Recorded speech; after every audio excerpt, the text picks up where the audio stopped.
Good evening, Booze. Guess what? Happy Hogmanay. Well, oh, well, in Scotland, they're already celebrating, and who can blame them, right? Let's get rid of 2025.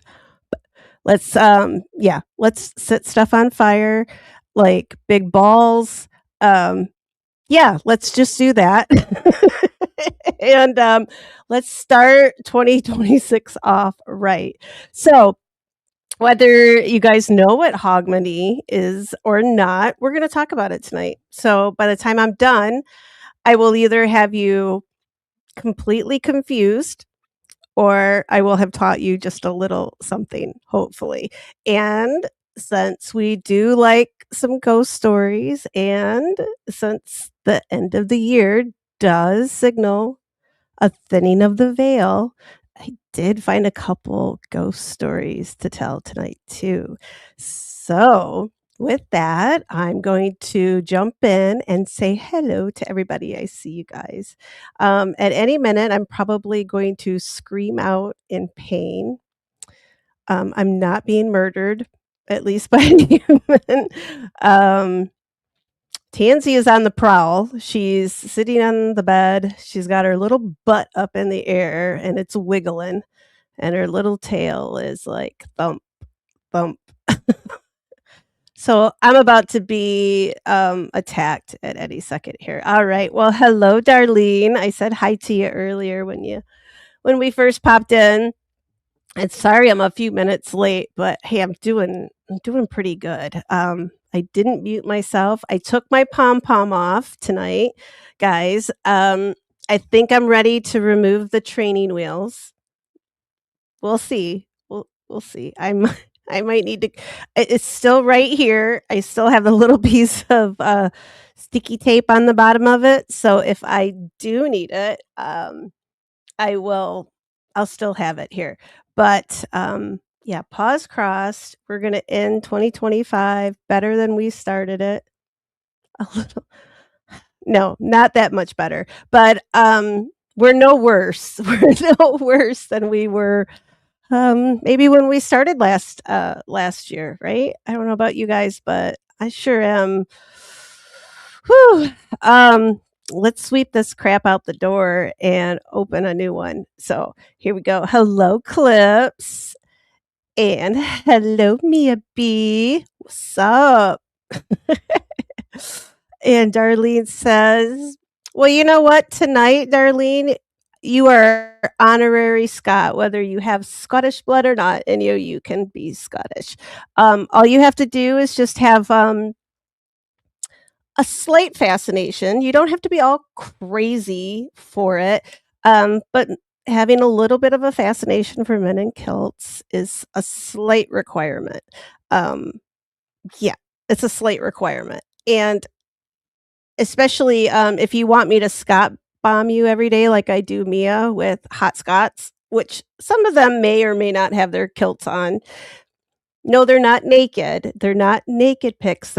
They're not nudes, guys. But they're fully clothed, just very good looking Scottishmen. So they all have their clothes on. When I said they didn't have, okay, on with the show. Clips is like, oh, they're talking short. Oh, crocheting. I'm like, I couldn't figure out how Clips unraveled her shorts. But I guess if they are crocheted, I think I have a tansy here. Yeah, I do. Oh my goodness, that cat's everywhere. I know what you guys are talking about now, crocheted shorts. I have to see those, by the way. I need somebody to knit me a bubble butt pair because I got a bit of a bubble butt.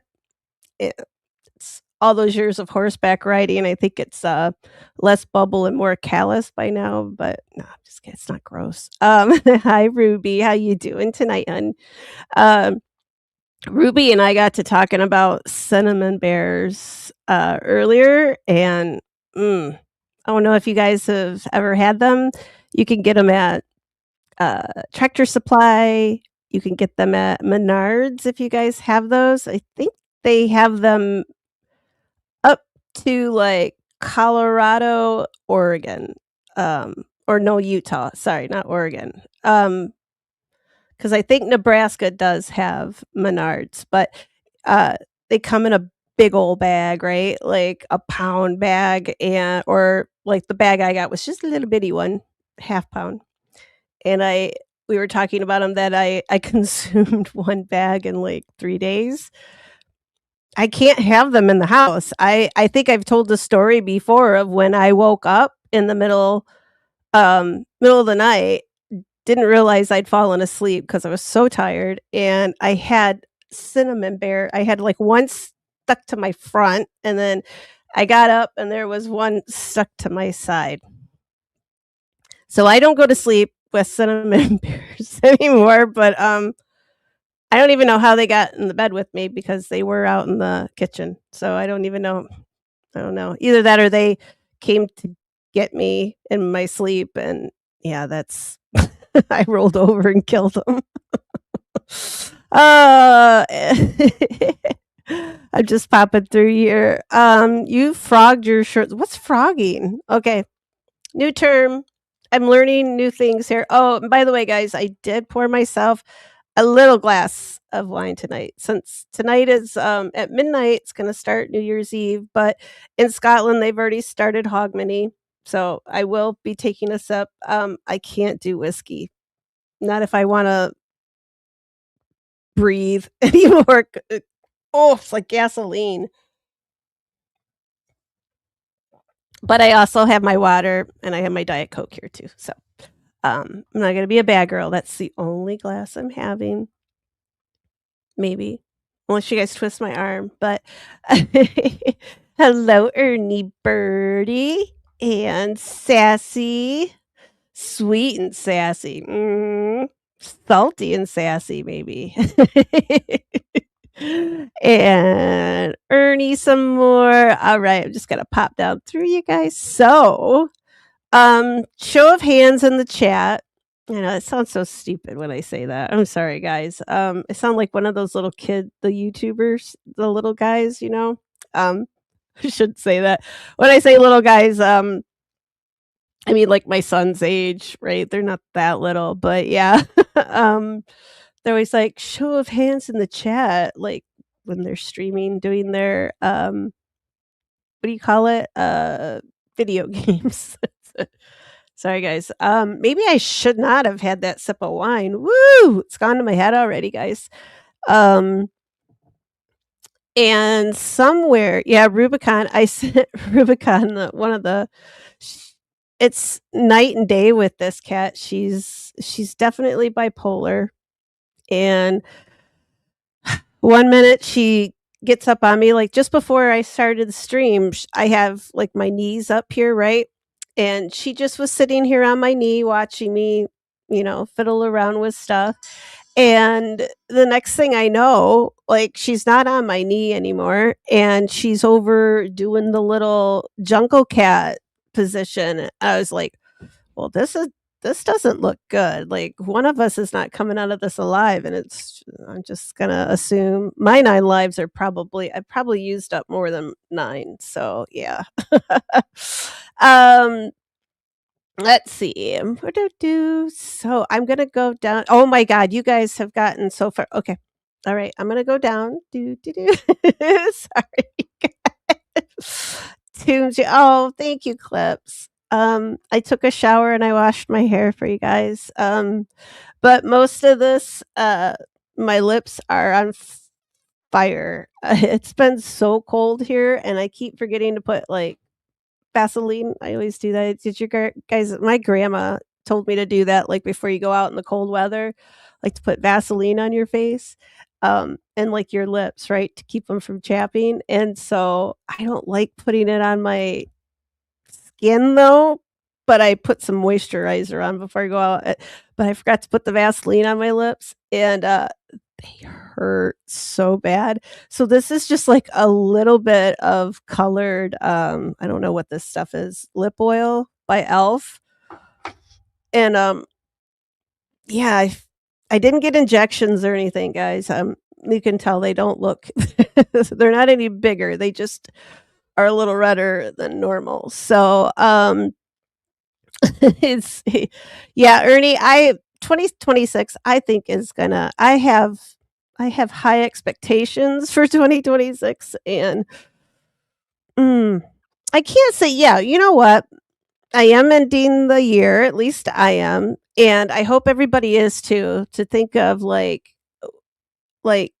two good, really good things that came out of this year, and if you can think of 2, you probably got 1 more than a whole lot of other people. So, I keep thinking, most of mine have canceled themselves out, like something bad happened and then something good came out of it. So, that's kinda what I keep trying to it's hard though, right? Like, you're going through just thinking, "Oh god, this happened, this happened, this happened," but gotta remember, right? Oh my god. Sorry, I don't know where get off on those tangents. I gotta keep moving. You guys are gonna be way, way, way ahead of me already. Like, I'm just yeah. And hello, Erica. I saw you there. Um, yeah, maybe I should get some so I can get some big ol' lips. No, I'm just I don't know. I had, uh, what do you call it? Dental work done, right? And I felt like they repaired, like, a tooth that had it was a little crooked, and they repaired it, and I didn't realize how much it would, like, affect, um, how I talked. And, yeah, oh my god, I just totally lost my train of thought. Okay, I'm gonna keep going because I might be able to remember. Alright, that's it. It's time for Diet Coke and no more wine. But I think it's just because 'cause I'm really tired too. I have not named Jeep Jeep yet. It might be Jeep Jeep, but we did get our first Jeep Wave today. So she's no longer a Jeep. Well, she and I together are no longer Jeep Wave virgins. So, and I don't know if you guys know what that is, but typically it's Wrangler owners, but it has expanded to people that drive the Cherokees. And hey, if you're rich and can afford one of those Wagoneers, right? Like you deserve one. But essentially, like right, you're driving 10 and 2, and it's just you. This is the Jeep. So when you see another Wrangler coming at you, that's your Jeep Wave. So I got my first one in Jeep Jeep today. So, oh my god, I think her name is gonna be Jeep Jeep. She'll tell us what her name is. And Mia be a wee bit of Scottish. Everybody, like I said, all y'all who wanna be Scottish tonight, boop, I will anoint you all for as long as you want to be, if you just want to be temporarily. Otherwise, if you want some documentation, it's $25 and you have to send it to. But seriously, if you want some documentation, I could probably find some for you. I do own like a foot of land, some Scottish estate. Yeah. So yeah, nudes. Oh God. Ernie, that's all she wants on X. I had to stop talking to her on X now because that's all. It just she doesn't want to talk about anything else. Just send her nudes. That's it. Um. Oh, I I know where my you guys. Yeah, I'm sorry. I am gonna talk about Hogmanay tonight before I really derail myself is start talking about a whole lot of other things. And yeah, you guys, Menards, I'm gonna go. I love bubble butt. All right, guys. Okay, and Mia B, I know Menards. Oh my god, I love Menards. I was just there yesterday. Any excuse to like, um, Rubicon says she found a cinnamon bear in her bra once. Yeah, that's where I found one of them stuck to. So like the under boob. I'm sorry. I know. This is probably where I lose like 90% of any potential subscribers is like this first 15 to an hour long rant about how crazy just how crazy my life is. Oh, that might be a good name for Jeep. Could be Kitty. And I could like have here kitty kitty. I like all right. One idea. That's one. I kind of like that. Because our other one was Cujo. So that's a dog. And not that I have to stick with Stephen King novels or anything, but who was the cat in Pet Cemetery? Church. Oh, oh no, that'll sound yeah, no. I don't yeah. I don't want to get all religious with her. I don't know what her, I don't want to pin her down. She make her own choices what she wants to be. I know the Jeep Wave is the best. Well, Rubicon, you would know. And I did finally get her. I got her dirty today, and now I've got to go give her a bath because they've been putting salt on the roads and rock, and they do the ducks up here too. And I only ever got one with my compass, so and because it's more like I said, it's like kind of like with the Wave, it is more Wranglers. I think Rubicon. Correct me if I'm wrong, but I mean, I've seen people in the, like the Jeep SUVs do it too, but not as often. Um, so because I think I only ever got it in the Compass like a handful of times. So if I can remember that, I'm sure I didn't get it very often. But um so it's also with the ducks, it's typically Wranglers. You'll see them all right, like lined up on their dashboard. I'm waiting to get. I'm hoping she got duck. What is going to get ducked soon. And I'll be excited and I'll bring it on here. I'll let you guys know. um, and it got your. Oh, you know what? I want to do trails, but I don't know. I think if she was like a little two-door Wrangler, like, like or a Rubicon, like, yeah, I probably would, but I don't know. She's too fancy to like climb stuff. I don't but I guess I could if I wanted to. So that's kind of neat to know though. Uh, Ernie, want to get married? You know what? Melissa proposed to me once. And I don't think she ever broke off our engagement. But if you want to talk to her, if she'll let me out of it, sure, I'll marry you, Ernie. I'm pretty wide open right now. Or maybe not. Maybe I might not. Maybe I'll have to consult somebody. We'll see. We'll see. Yeah. Oh, you just want my land. That's fine. That's fine. I can make you my well, you'll have to split it with LDB.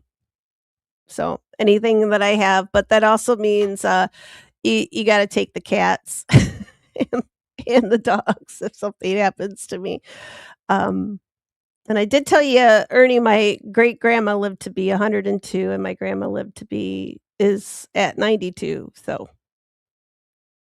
I might outlive you. So yeah, the facts, Ernie. Oh, oh, you would send me some ducks.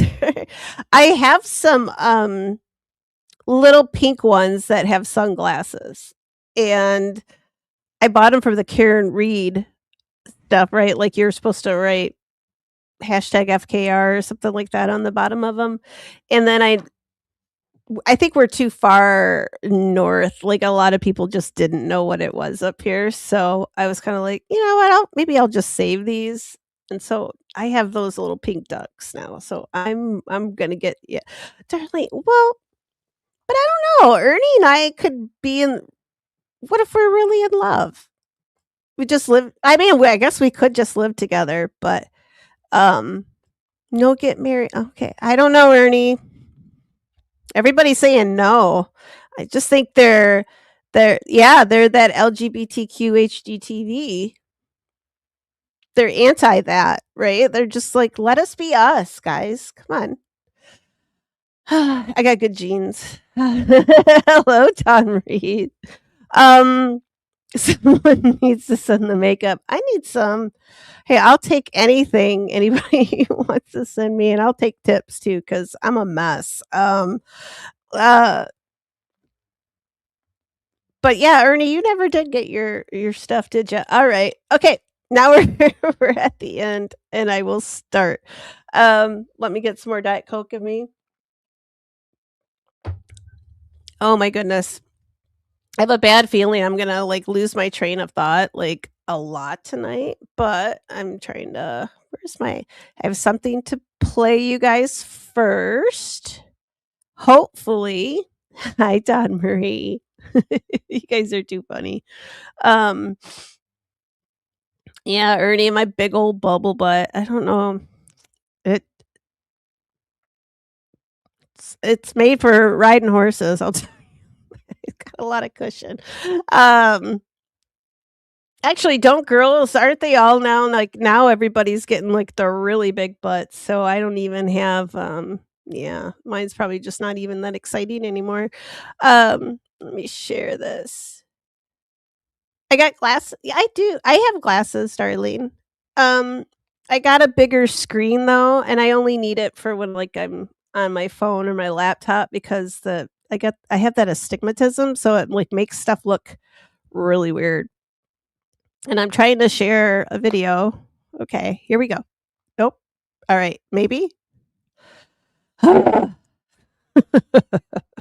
haven't tried to do this in a while, so all right. Now this is not mine. This is somebody else's. So, and I will give them credit in the description. So, here we go.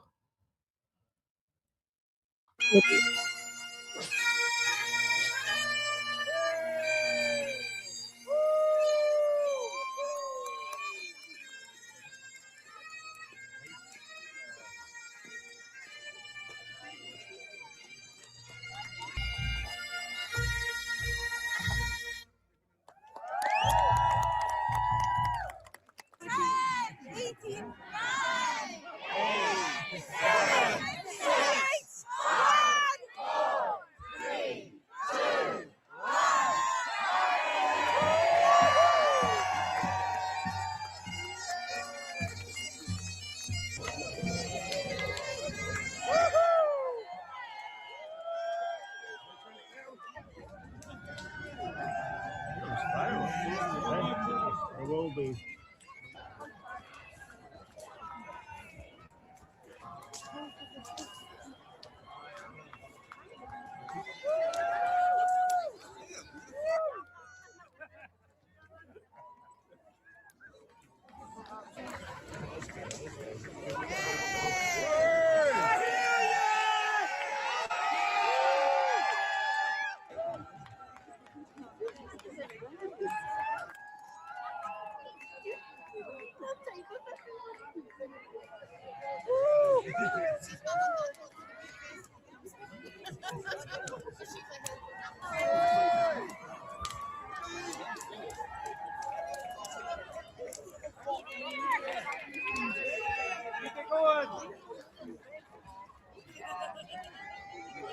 Susan again.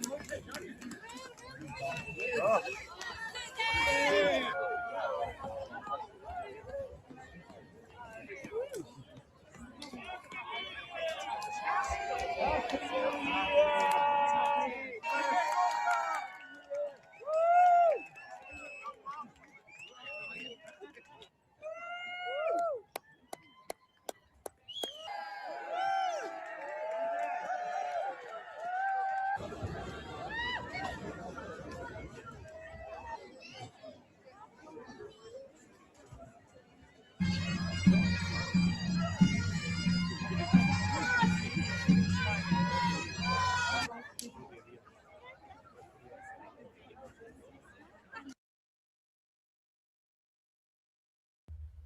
All right, I'll stop it there. I think you guys get the gist of it. There's a bunch of dudes walking through Edinburgh. They've lit their balls on fire and they like to swing them around. I really do not did not get too far. I have not been to Hogmanay in Scotland. I know. I've been there twice, and I just missed it the first time that I went, um, because of bad weather, and then we rebooked, so I didn't get there in time for the new year. So I ended up being there the 1st of February instead of the 1st of January. So, but I want to experience it. Like, this is my bucket list. If I found out tomorrow that I only had like a week to live, um, well, I'd be screwed, but I would make somebody do this for me. This would be my last wish. um, is to see this because it would be so amazing. And yeah, like I said, leave it to men to think of, let's let's take these balls. I'm assuming that's some sort of inflammatory, is it flammable material that they've doused those balls in, and then they proceeded to light them on fire. I didn't wasn't able to get that far to figure out how they did these, but I'm sure it's really cool.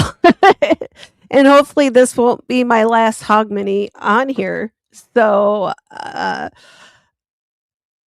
maybe next year I'll know. But it looks really cool. I'm sure some sort of, this looks so dangerous. Like Mia said, this looks risky.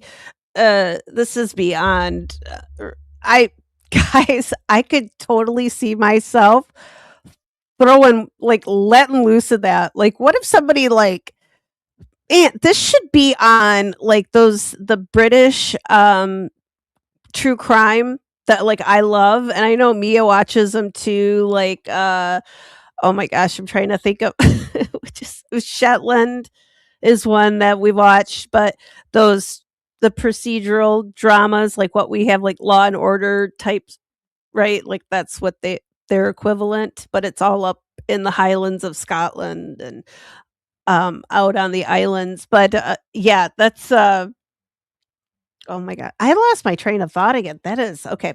I didn't think I'm tired. Yeah, Mia, I tell you, chats are freezy. Something's going. Uh oh, hang on. Yeah, something. But I just this is so cool that so this is actually not just something a bunch of crazy dudes were sitting in the pub one night, right? And they just decided, "Hey, I would do my Scottish accent, but I do want to go back to Scotland at some point." And I already think I might be in a little trouble with Joe Hendry because of the Twitter stalking, but I mean, following him on Twitter aggressively, and if I won't do my Scottish accent, but it's not too bad, but, performance anxiety. See, I can't even say performance in front of people because it's yeah. Um, so, um, and I oh, that's, and hello, K-Dubs or Dubs. And, yeah, I wanna do a Krampus parade too. I think that would be so cool. Um, I have a niece that completely like, that is her thing. Screw Santa Claus and unicorns and all of that stuff. Um, I mean, she's a total, like, little Wednesday Addams if there ever was one, and she's so adorable, and, yeah, she loves Krampus, she's not afraid of it at all, because my brother, they've just grown up watching it because that's yeah, it's a little weird that that's it's not Blue's Clues like what my kid grew up on, but my niece and nephews are growing up with Krampus and other, oh my goodness, other horrible horror movies, I'm sure. Rubicon says discus throwing it and wiping someone else. See, that's what I would let loose of that thing, right? Like I would Oh, that's where thank you, Rubicon. Oh my goodness. Um, I've been doing this all day and I don't know what it is. Like I had to go get my TSA pre-check thingamabobber done, and I got there and I totally forgot my passport. It's like trying to think of that document. I couldn't think of the word passport. So, yeah. So I'm shocked that this has not shown up on one of those true crime British shows, Scottish UK shows, right? That this is how somebody takes out, like he found out his wife's been cheating, um, right, with his best buddy, and he's the guy right behind him, right? See the guy over here on the far right, right? He's got his fireball out there, and then there's the guy just to the right, just to the left of him there. My left. Wait, yeah, my left. That guy's been sleeping with his wife. And he doesn't know he knows he's sleeping with his wife. So he's going to let go and it's going to look like an accident. Why haven't I seen? Oh, shit. I could have sold that. Now somebody, you watch. Next season of Shetland. They're going to steal my idea and I'm going to be left with nothing, but that's fine. You heard it here though, folks. I'm the one who came up with that idea.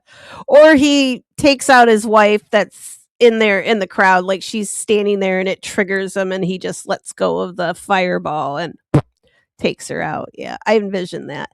But so the symbolism of the fire is, gosh, this is going to get, I am so sorry, guys. I can do better, really. And Darlene says, yeah, my luck, a ball would break loose and catch me on fire the rest of the way. Yeah, that would really suck. I think it would not. I with my luck, right? That thing's coming. It's coming right at me. If it didn't kill me by hitting me, yeah, then it would set me on fire. So that would. Oh, yeah. I would not be like these people. They're like all leaning in. I'm like, nah, that's okay. Maybe I'm not. Maybe it's that what the other percentages of me that's not Scottish is like, nah, girl, we're gonna save you. You don't lean in there. Do not sit there in front of the fire. Bad.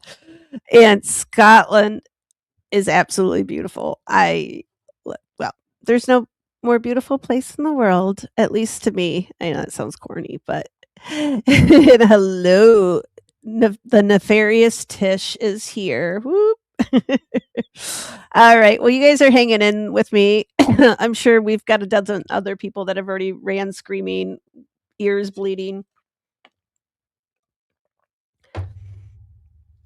And I apologize. I think it's this Hogmanay thing. Like I've been thinking about it all day, and I just think I got overexcited, right? Or maybe it's just the new Jeep too. And then my dogs are barking, so I apologize, guys. Move my cord there. And let's see. Mia says my ex is half Scottish and loved to build fires, and now it makes sense. You know, I I like the way you put it though, Mia. Build a fire. Cause that sounds so much better than like starting fires, right? Because that's what I like to do. But from now on, I'm gonna say, hey, I like to build fires. Cause right, like doesn't sound as aggressive as starting fires, maybe. But Darlene, you know what? It might be some lupus brain today. I little brain fog. It's been really last couple days. And it's been cold and snowy, and Tisha Scotland is next. Oh, very short. I would make it the next. Well, I mean, I'm biased though. So if, oh my God, I will tell you all the cool places to go. You tell me, oh, you don't even have to tell me anything. I'll just tell you where to go. I don't, yeah.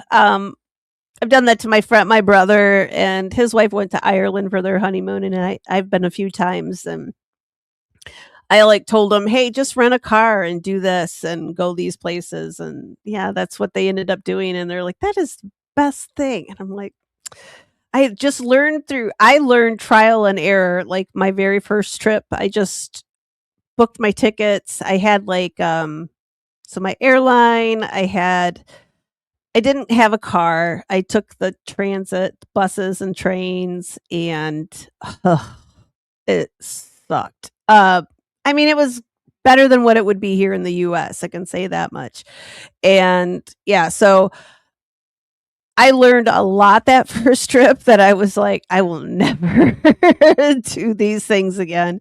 So, yeah, by the end of that 2 weeks, like, I had a long list of things to, like, make sure I told other people, like, "Hey, when you go, you need to do these things. Like, don't get sucked into this." And because it is a little bit of a tourist trap, and Scotland too. Like those, that's which is cool. They're probably a couple of the only countries that actually still like to have Americans come visit them. Uh, so, and hello, Angie. Darlene, you need to get a passport. You never know when you've got to get out of the country very quickly. And I just found out, I looked at mine and it says it expired back in February. So now but I've got my birth certificate and stuff. So now I got to take all that stuff back tomorrow. But let's see if we remember it. Because by the time I wake up, I'll probably completely forget it. And I have a video. Boop, boop. Okay. Not the video that we just watched. I think I can. All right, hang on. I'm going to remove that. And then it's going to make me all big. All right, let's see if this works. Is this it? Okay. Yeah, this is it. This is off of TikTok, and I'll link this gal. I think.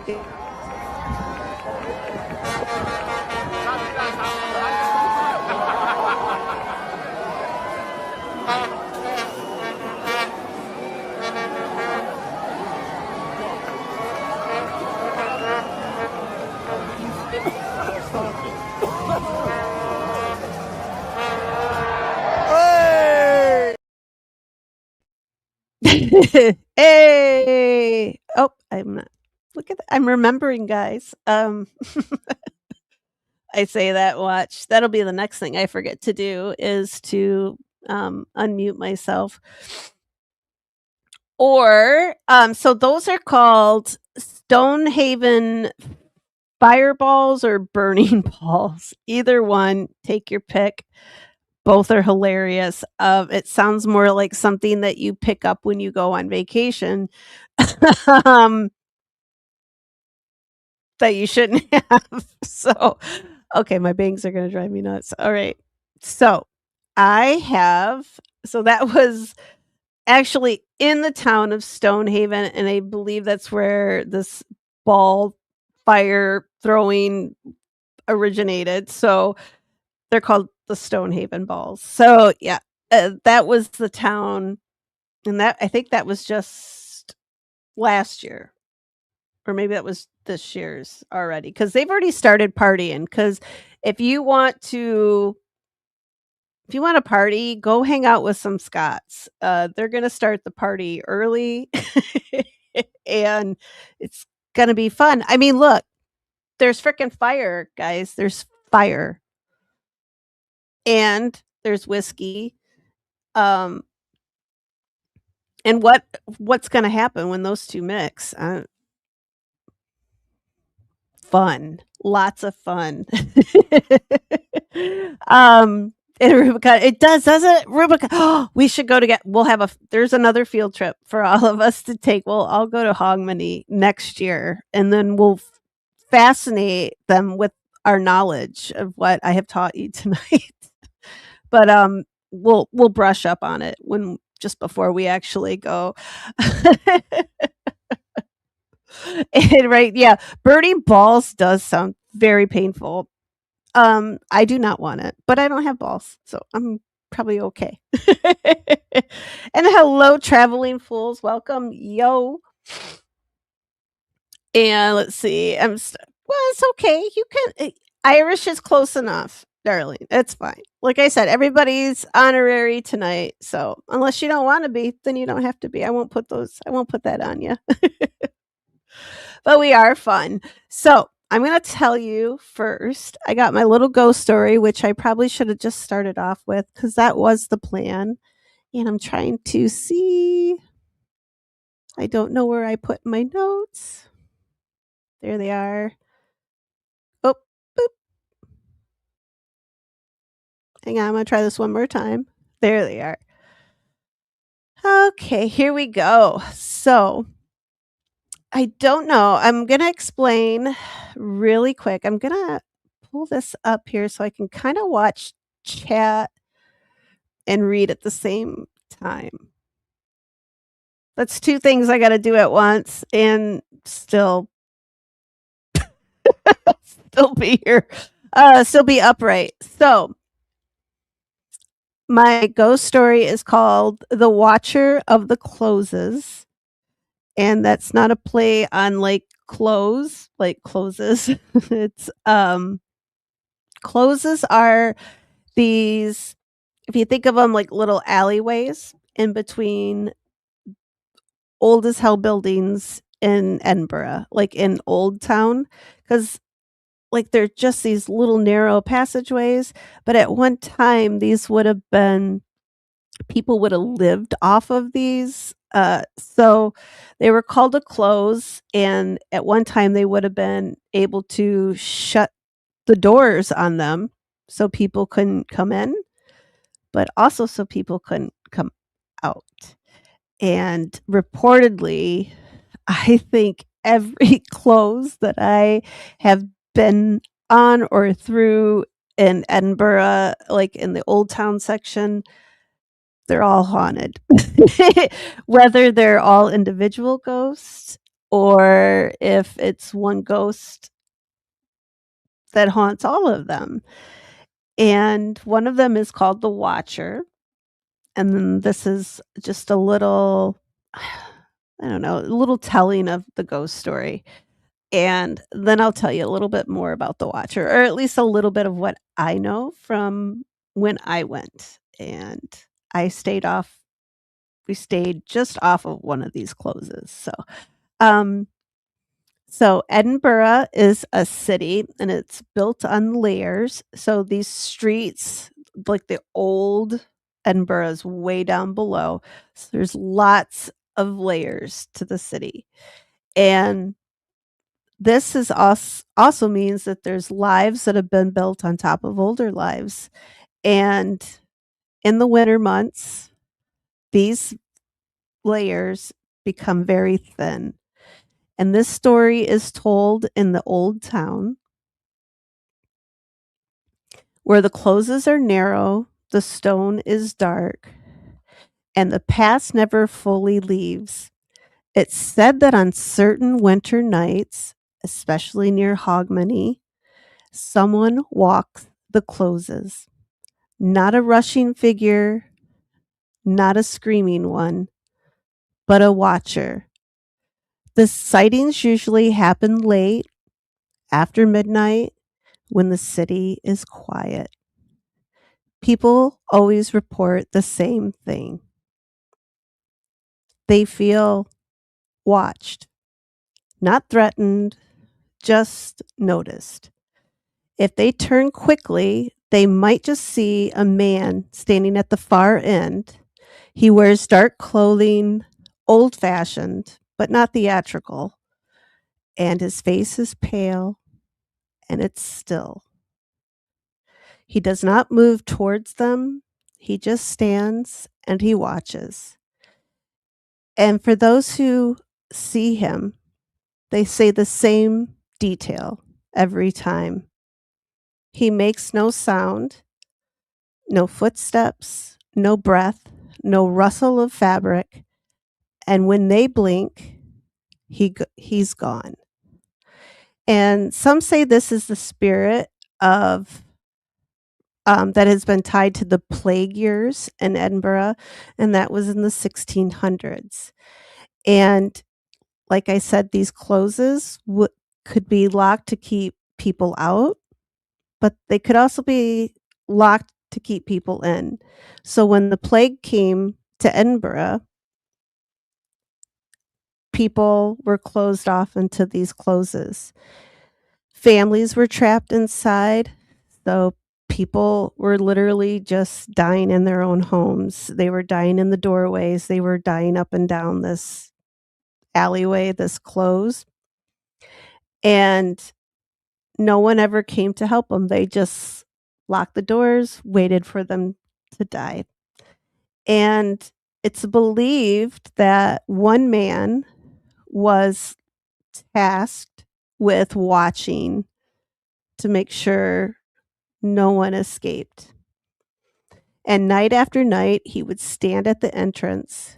He would be watching, listening, maybe counting the dead. And when the outbreak ended, he never left his post. And others say the watcher appears more often in winter when the year is ending, when the dead were once believed to walk close, especially around Hogmanay, a time when old boundaries loosen.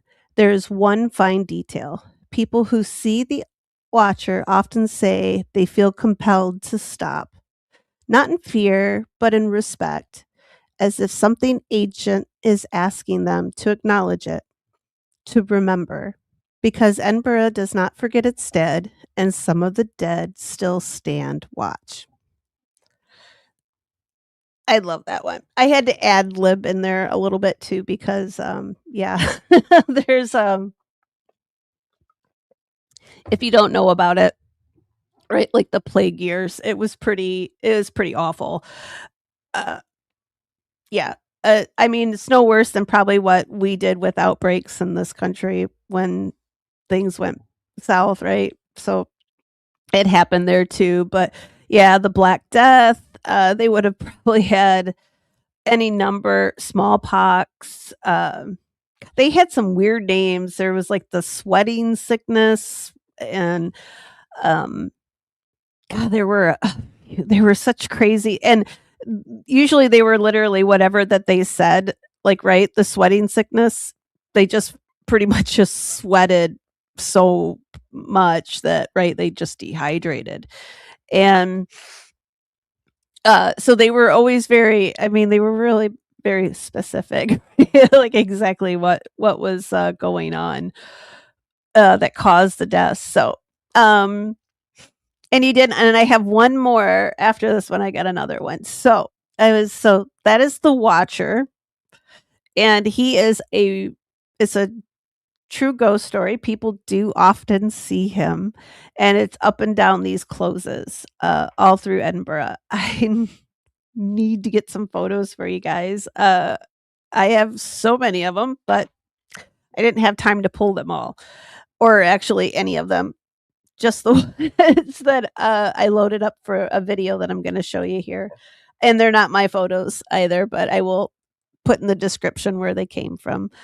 But there are these little alleyways, and we stayed off, not one of like the haunted ones, but there's one that you had to walk through to get to where we stayed, and it's one of the haunted ones. And it's where people will see him when they walk late at night.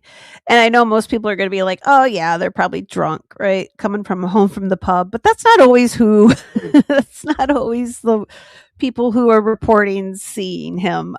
Straight up, just you get a little bit of a weird vibe off of these closes, and I don't know so much if it's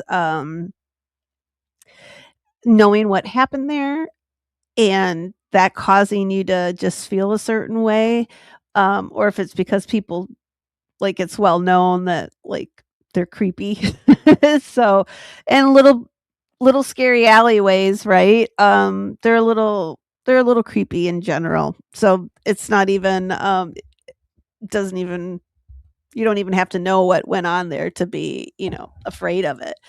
But like I said, and like, yeah, it's a little dark, damp alleyway. So I was going to ask you guys if you guys had ever been to any place any place that, um, to like a historical place where things have happened, like Gettysburg or I'm trying to think of things. And with lupus brain, I don't think it's going to happen today, but any like historical location that you've gone to, like a battle site or Salem, like witches or anything like that, that you just immediately got like creeped out by, because I definitely did in these closes, and I don't alleyways aren't like a deal for me. I don't think it would creep me out too much. Just the fact that I think it's a little, maybe a little bit more, knowing like so many people died up in these things, especially in the that plague went through, and it was pretty rough. Yeah, and these are very similar to the ones like in London that Jack the Ripper would have been hiding up and down it. Um and I think too, right? Like I could see what if he died while on watch. Maybe he was sick. Maybe he was a victim of the plague as well. And the last thing he was doing was, right, like watching, and then he just stayed there. So it's one of my favorite stories because he's not out to like frighten anybody or, um, you know, like, yeah, not there to frighten anybody, not there to terrify anybody. He's just watching over. Sounds like more of a benevolent figure, but I still kind of wonder too if he would he be considered an intelligent haunting or like a residual haunting? Like, is he just there because that's just where it's just where he was in reality? So when he was still alive, but um, Ernie, you've got to go.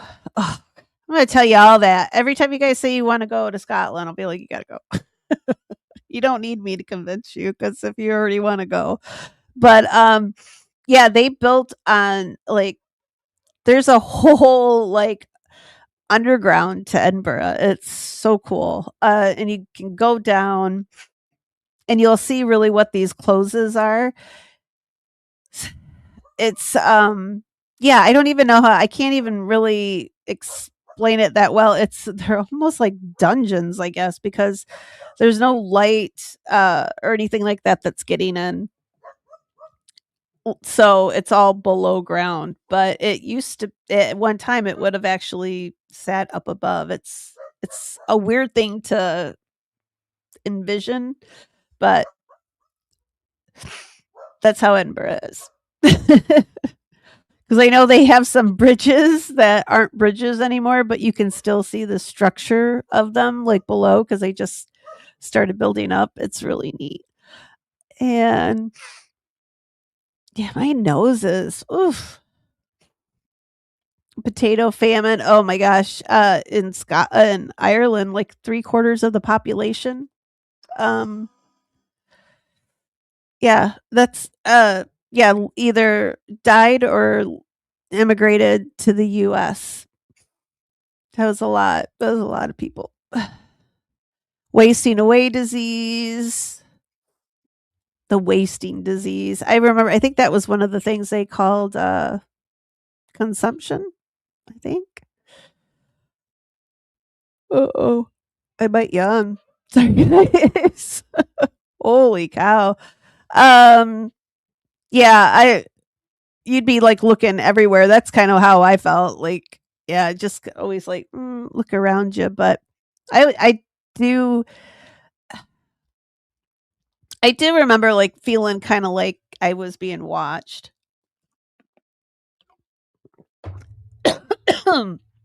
Oh my goodness, it almost went down. I'm a hot mess tonight. Did anybody survive the plague from back then? Yeah, people did survive.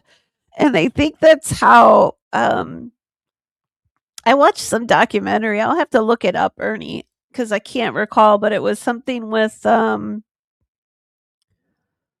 was it I think it's with the AIDS virus.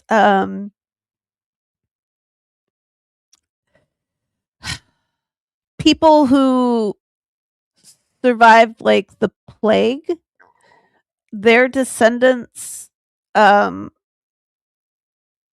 resistant to the HIV virus or something of that nature. I'll look it up, and then if you're interested, I'll let you know. But it was pretty damn cool. That I don't know how they came about figuring that out, but I think they did explain it, but at this point I've forgotten most of it. But yeah, it helped with AIDS research, like why, and I think that's where like some of the drugs stemmed from, like the drug studies, was because they made this discovery that all these people, so people must have survived, and that's how they started to develop an immunity to it, and they're passing that and then pass it on.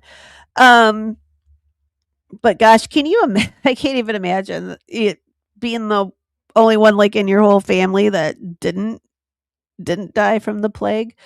uh but I could see, yeah, like a lot of stuck souls, not even just the watcher, right? But I mean, there's got to be quite a few um of the people that actually died down in these places. It's just yeah, traveling fool says, yeah, dang fleas causing them plagues.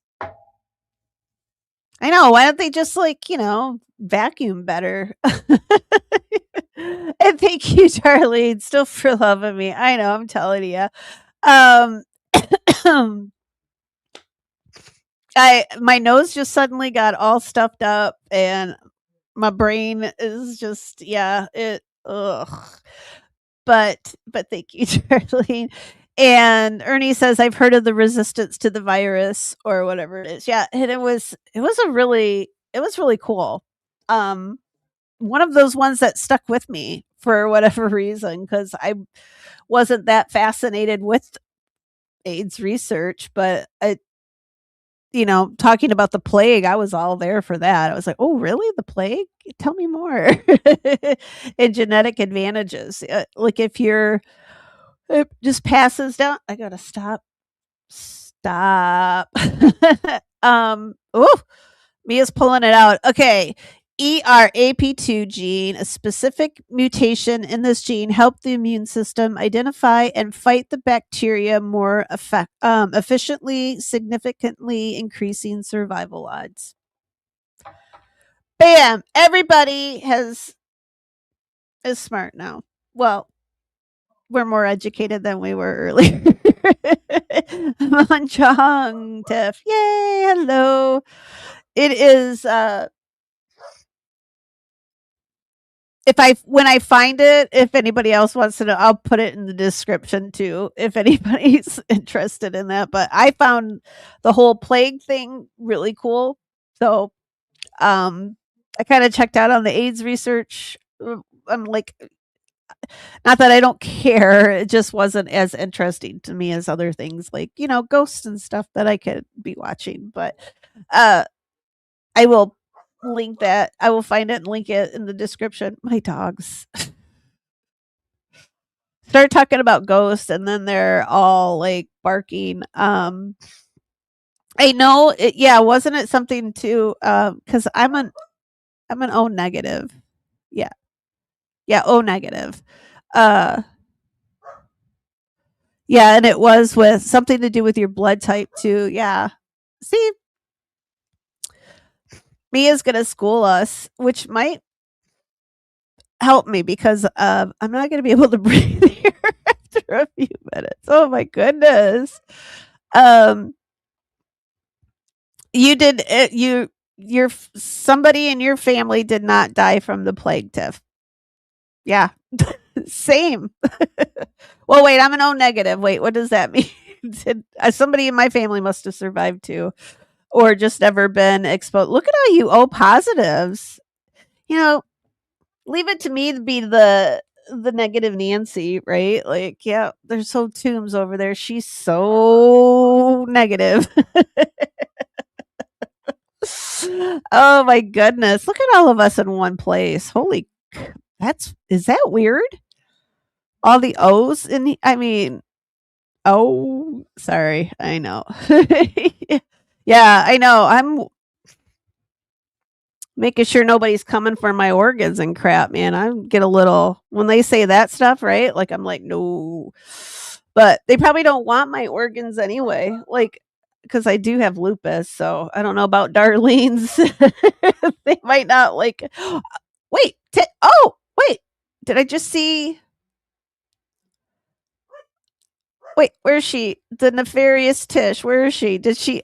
Oh, I see. I thought you said, is it positive? Nope, you have negative. Oh, what the hell's going on here, you guys? How many? Everybody raised their hand that has O positive, O negative blood. Holy crap! Like,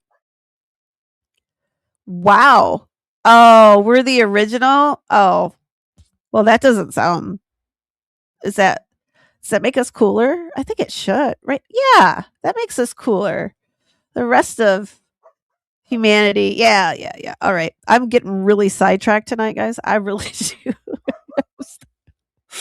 I am going to show you more about Hogmanay because we're going to get off on genes and everything else, and I'm not going to be able to continue. Let me get my notes here. Pardon me. Oh my goodness. So, Hogmanay, as my chair falls apart, great. Oh, hello, everybody. Um, the Scots naturally, right? They're going to take their holiday. So they call it Hogmanay. The the origin of the name, they're not quite sure, but it's basically a reason for the Scots to drink a lot and catch stuff on fire at the end of the year. I'm just kidding. It's not.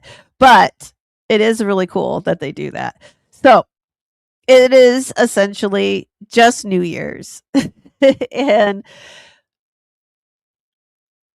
with that, it's does have its roots though in Viking, I'm going to show you a video here in a second. You'll see there's a lot of people dressed like Vikings, and you would think that's a little weird, right? Like, but no, there's a lot of Viking blood in the Scots.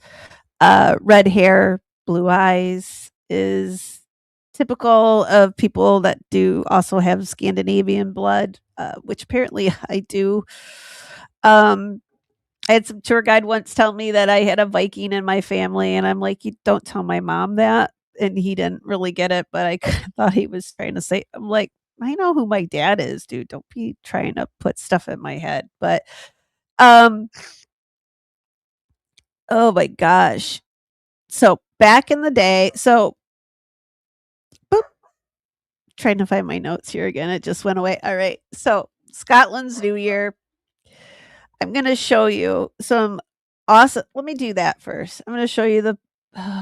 Yeah, I'm going to show you my video because I have to blow my nose, and that will give me an opportunity to do that when I show you. But I got to pop over here. All right. I'm going to show you this. I'm going to blow my nose, and I'll be right back afterwards.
And then my dog's barking. Oh, I I hit my headset, and for whatever reason, now it looks like I have a bouffant. Okay. No, I give up with my hair now. Okay. And let's see. So, sounds hard getting an O negative kidney. Yeah, because it's not just about blood. Like it's got a lot of other oh, okay. We're asking tombstones way too many difficult questions tonight. Next thing you know, you guys are going to want to know what day of the week it is, and I'm going to have to sign off because I don't remember what day it is. It might be Friday. Is it Friday? Is it Friday already? Oh, yeah. I'm just gonna keep going down. Doop doop. Okay. I don't know why my dog keeps barking. Time lapse. Did you guys get to see the little bum? I threw that one in there for Mia. I thought she would notice it first, but what is it? It might be the bagpipes. Oh my goodness. Yeah. Let's see. Oh, Darlene says it is blood type and tissue type. Okay. Well, that's more than I knew. I knew there were um yeah, like cuz we were like with Uncle Frank's kidney when we were trying to score one for her. I know there was a couple people that were O negative, but then it came down to not like not a match in other regards. So um let's see. Go down. Maybe we're all cousins. Clips. We're all cousins somehow, right? We all come from the original source. God, that sounds like some vampire stuff, though. Is it? No, it's not Tuesday. It's like Friday. Friday, right? I don't know. Oh, I think my phone just beeped. It's Wednesday. Nah, it's Saturday. Oh, I don't need to know the day of the week. All I know is it's still a holiday, so I don't need to know until I have to till next Monday, whenever that is. I don't even know how to do. You get pre-screened for your tissue type. That would be kind of. Ooh, wait, no. Ooh, God, that sounds like it would hurt though, right? No. Yeah. Okay. It is Tuesday. Yeah. Cause right. Yeah. Yeah. You guys are squirrels tonight, and it's not helping with the squirrels that I already have present. So I put that little video together. You saw the little fireballs, right? So it's all fancy now, Hogmanay, right? Kind of like how America, like how we take a holiday, and after a while, it's no longer anything like it used to be. 4th of July is not celebrated how they originally, right? Like it was more, yeah, it was an observance day, but now we got fireworks, we got cookouts, we've got just all kinds of stuff, right? So this is kind of what Hogmanay has turned into for Scotland, for especially for Edinburgh, because they have that huge parade that I showed you there. That's in Edinburgh, and it looks like right. They've got fireworks. They've got flaming balls of. I don't know what they're made of. Maybe steel or wood, charcoal. I don't know. I don't know what they're made of, guys. Something flammable. So, but back in the day, they didn't have the fireworks. They didn't have these big balls. But they did have the traditions. I got to get here. Now I got to get my notes again. They did have the tradition of ending the year with fire. And they believed sorry guys, they believed that the last day of the year and the first day of the new year, there was a door in between, and that was the threshold. And there was this little in between space that you would be momentarily. The old year was dying, but the new year hadn't quite yet been born. So people believed back then that this was the time, much like other like Samhain, yeah, is this how Halloween? I'll just say it like that. That the veil between us and the spirits is thinner. And this is what the ancient Scots believed, that when this happened, right, you have the start of this new year, yeah, and you have the dying of the old year. You have that threshold for just a moment that maybe the spirits can cross over. And it's not just a maybe, they actually believed that that's what happened. So, with the history of Hogmanay, lots of ghost stories. The Watcher isn't so much a Hogmanay ghost story, but I'm wondering how many people are going to come away from Edinburgh, from Hogmanay festival festivities, and have a story about the Watcher to tell. Right? It's going to be. I can't wait. Hopefully, somebody puts it on the Reddit Paranormal Encounters board because I'm waiting for it. So Hogmanay started out. This is sorry guys. Oh. Hang on. My notes just scrolled away from me again. Here we go. All right. So, probably thinking, well, why is Hogmanay such a big deal? Right? Like yeah, the US we've got, right? They dropped the big ball in Times Square. I think that's where they dropped the ball, right? I'm not sure. Yeah, Times Square. And people party, go out, drink, all of that fun stuff, right? But this is some crazy stuff that they're doing. I've never been to a New Year's Eve party or a parade in this country that had big flaming balls and twirling batons of fire. I've never seen that. That is the coolest. That is the coolest shit ever. And they're doing this right after Christmas. Like, what the hell? Scotland. Like, what are you doing? What are you doing at Christmas? We can't even imagine what you're doing then. Like, that's got to be some party for Christmas too, right? Well, no.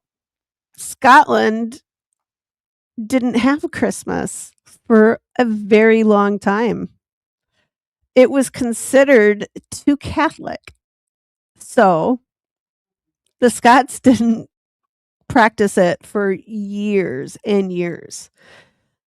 And by the time that they could openly practice Christmas again, they already had this Hogmanay tradition, which wasn't considered Catholic, so it was accepted. They could celebrate with festivities.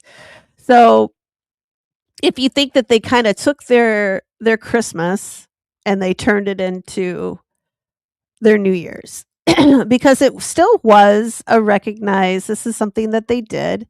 Erica, was it 900 years? I know it was a long time. It was it right after the Reformation, I believe? I did put in here someplace, I know. I haven't scrolled down far enough. I can't. I tried something new with my chat tonight and I won't do this again because it's not working very well, especially with when my brain isn't. Let's see. So let me go back here. So Christmas was banned, too indulgent. And let's see. All right, here we go. So the word Hogmanay, like I said, they're not quite sure where it came from. It's either Old Norse, Old French, or something from Old Gaelic winter traditions. I had to say Gaelic really slow because Gaelic is Scottish, Gaelic is Irish. I didn't want to say it wrong, and I probably just did it backwards. So, and they're not really sure. There's like a couple words in French that sounded a little similar and meant similar things, but no one had anything definitive. So, basically, what is Hogmanay? It was a celebration because we had these long, dark winter days, and now it's going to start getting lighter again. So it's time, thank God, or the gods. And for the Vikings, this was a deep belief in the spirits of the old year, the new year. It was time to push out the old spirits and bring in the new. And let's see. Got to go down. Oh, here's my ghost. Okay. So with the Vikings, they believed if you did not get rid of the spirits from the year before, that they could linger and they would become ghost. So, it would take you a full year to get rid of them again. So you had to make sure you got rid of all the spirits from the previous year. They all had to be swept away. So we get to the fire part. That's when we get to sweep stuff away. So fire, as you could tell, is everywhere when it comes to Hogmanay celebrating. There's torches, there's bonfires, burning wheels, the flaming balls that we saw. Those are all part of the celebration, but it is also part of the ancient ritual. It was for protection. And people believed that the old year, they were going to leave behind all the bad luck, all the illness, all the grief, and all the restless spirits were about to be left behind. So, what they would do, they believed that fire cleansed everything. So, what they would do, they would completely go through their home, everything would be swept, the fire would be put out, the fireplace would be emptied, swept out, pristine, and everything would be spotless. Everything would be swept out of the house. And you did not ever want your old fire, the fire in your hearth, you did not want that to carry over to the new year. So you didn't, because old spirits could attach to the fire and then you would have them for a full year again. So the fire was thought to scare away ghosts, confuse wandering spirits, and Darlene says yes, like cleansing and rebirth. So we're cleansing, getting rid of the dirty old year, and we've got a new year, getting birth that we want to start fresh. We want to start new for this new year. And so even the smoke that was produced by the fire, this was a way to convey their prayers upwards to where the gods were. And let's see here. Nope, that was it.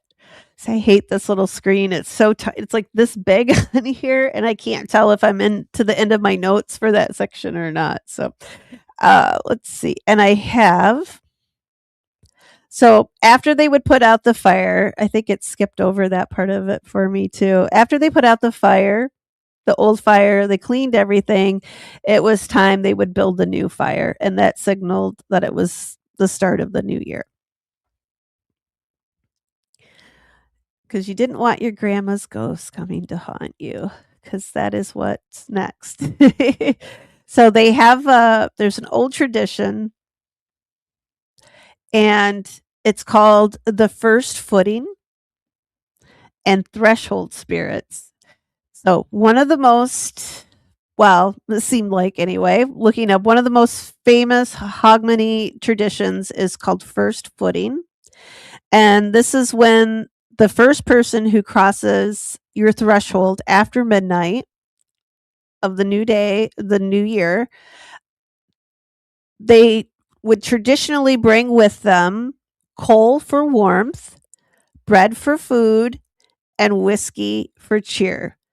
And kind of my thought, yeah, really, if they just bring ghost or not, just bring the whiskey, right? Like bread's okay, but I like it.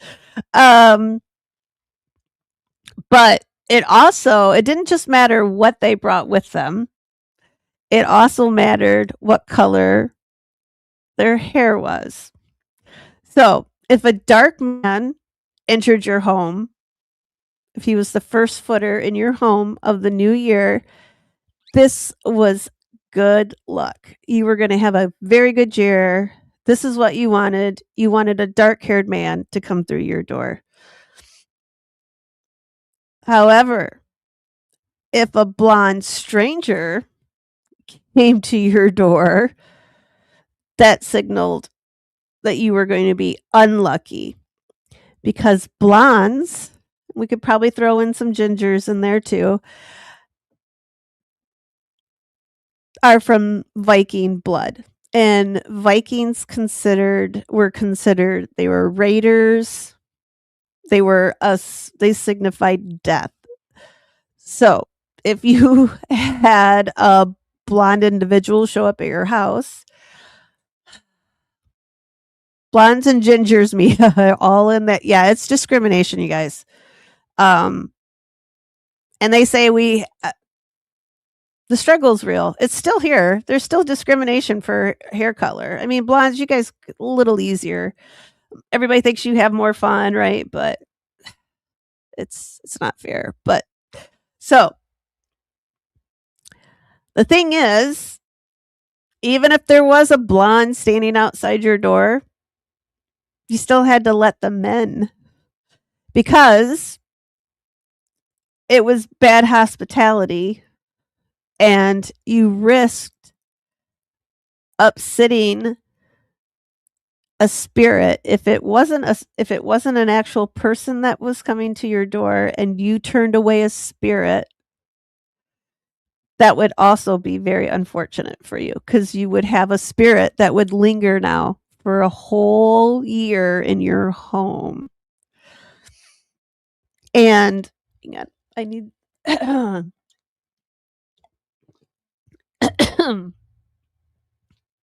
I wonder if I'm allergic to something. I don't know. I'm gonna have a flare up right here. Just I don't think so. Oh my gosh. Oh, all right. So during Hogmanay, you wanted that dark-haired stranger to come through your door that symbolized you were going to have good luck for the year. You did not want any blondes, but like I said, you had to let them in. It was hospitality. You could not say no to any visitors. So whether you were, even if you were a little doubtful about letting them in, even if it was like Sassy showed up, it's like, well, I still got to let her in. She's a harbinger of death. So, but I still got to let her in my house, because I'm a good Scottish girl, and that's what I got to do. I got to do it. So I have to open up, because it's not an option for me, because if you refuse somebody's entry, you would offend the dead and you would offend the spirits. Two things you just didn't want to have happen. So, oh my goodness. Okay. And then my notes took another jump. Oh, I won't use this one again, guys. Oh. Okay. Okay. So, on this night, doors, you had to open them, but you would open them carefully. You'd always be cautious of who you were opening the door for, but still, anyone who would wander by and knock on your door, everyone was welcome to come into your home. And I'm going to go to chat here for a second so I could catch my breath from reading that. Holy cow. Oof. Yeah, blondes get the worst. I don't know. I don't know, Sassy. Has anybody ever called you soulless? I mean, it hurts. But you get used to it. Yeah, see, even Darlene says that gingers have no soul. I mean, so I guess I wouldn't be a ghost. I wouldn't be. So you could just let me in, right? But yeah, so blondes are harbingers of evil. So don't let them in your front door. But you got to. But that's only one night of the year. Every other night, you don't have to let them in. Don't let them in. I wouldn't. Oh my goodness. Does that include cops asking questions? What, do you need an alibi? I only charge I only charge a slight fee for alibis, but I'm good at them. So, yeah. You were here the whole night. Um we'll come up with some. Um Never have a welcome mat. I have geese. Nobody wants to come in my yard, and I like it. And nowadays, bring cash. It will cover all three: heating, food, and drinks. Hey, there you go. Sassy figured it out. Heating, food, and drinks. Look at that. Woohoo! But like I said, somebody shows up at my door and they got a bottle. Hopefully, they bring wine too, not just whiskey. But yeah, like that's you didn't bring coal or who we'll be warm. We'll warm ourselves up here, and we won't even be hungry anymore after like a couple drams of whiskey, right? That's all I can think of. All I know, we went to. I hope I'm not getting sick. Ewan McGregor, he has a pub down in Edinburgh, like in Old Town, and we went there, and I was determined to have a flight of McGregor whiskeys. I don't know why the hell I thought this was necessary, but I did. It was on my list to get done my second trip. Oh, and it was Ewan McGregor. He was standing there in a kilt on the wall. So I had to do what he said. He said, drink this. And I was like, all right, I'll drink it. Hi. And I couldn't even like the first one, just smelling it was like it's like gasoline. That's all I could think of. And everybody's like, oh, you could put a drop of water in it. And I'm like, nah, nah. I could pour this in a bucket of water and still taste it. So gross. But then I did drink all four of them eventually. It took a lot of water though, I have to say that. And a couple ice cubes that God, you'll get dirty looks if you do that, by the way. You go to Scotland and you get some whiskey, you will do not put water or ice cubes. Do not dilute your whiskey. But I had to because I could not. Oh God, that stuff is. But if you like whiskey, that's great. I know it's like probably like an acquired thing. Like I like wine, and I never didn't grow up drinking wine. I just acquired the taste, right? Um, yeah, I think I'm getting sick, you guys. Um, Tiff says, yesterday a lady rolled down her window at the stoplight to tell me my hair was gorgeous. Oh, that's so nice. See, I like it. Those little random acts of like sweet kindness that when they do that. Oh, That's so sweet. I always get people like want to touch my hair, and I'm like, what about this face and this hair color says it's okay to touch my hair? Like I got a horrible RBF, like especially out in public. I'm just like, like I just leave me alone. The call is coming from inside the house. My illness, it's probably from the kid. Probably brought cooties in here. Actually, I know what it is. It's because I had to go be social over Christmas. And now it's going to kill me. Right. What is this? The oldest is strawberry, and the kid has a hard to go. Oh, so the kid. Okay, so you have a strawberry blonde is. I mean, that's ginger to me. I think right like that. It's reddish blonde. It's just, I think it's the prettiest color too. Like that's yeah. I tried to get highlights once because I wanted like that strawberry blonde, like just like some. It was a bad idea. It did not come out quite right because my hair is auburn, not it doesn't have a blonde base like a strawberry blonde would or like a darker hair color, a darker like a copper color. But oh god, it did not look good. I will never do that again. I just leave it alone. Eric is like, nope, have no life. Oh, there goes my phone again. Oh, I think I'm missing some stuff. We're always talking about. I like wine too, darling. Oh, Tiff, I'm always sick. I have lupus. I have an excuse. I can't help it. But I take my vitamins. I've got a yeah. um, I do need to get some more C though. I think that's what I'm out of, and that's probably why my throat's getting a little sore too. Oh God, no. Oh God, not Jaeger. Oh, that stuff makes me. Um, I do have some chicken noodle soup. I will have some of that, and I have some tea too. I can do after I get off, but yeah, it's starting to hit me. I think that's what maybe that's why my I've got brain fog today is worse. Darlene, I keep coming back to the Jaeger. I thought it's because I had like 2 sips of my wine and I'm like, oh God, no, but that's not it.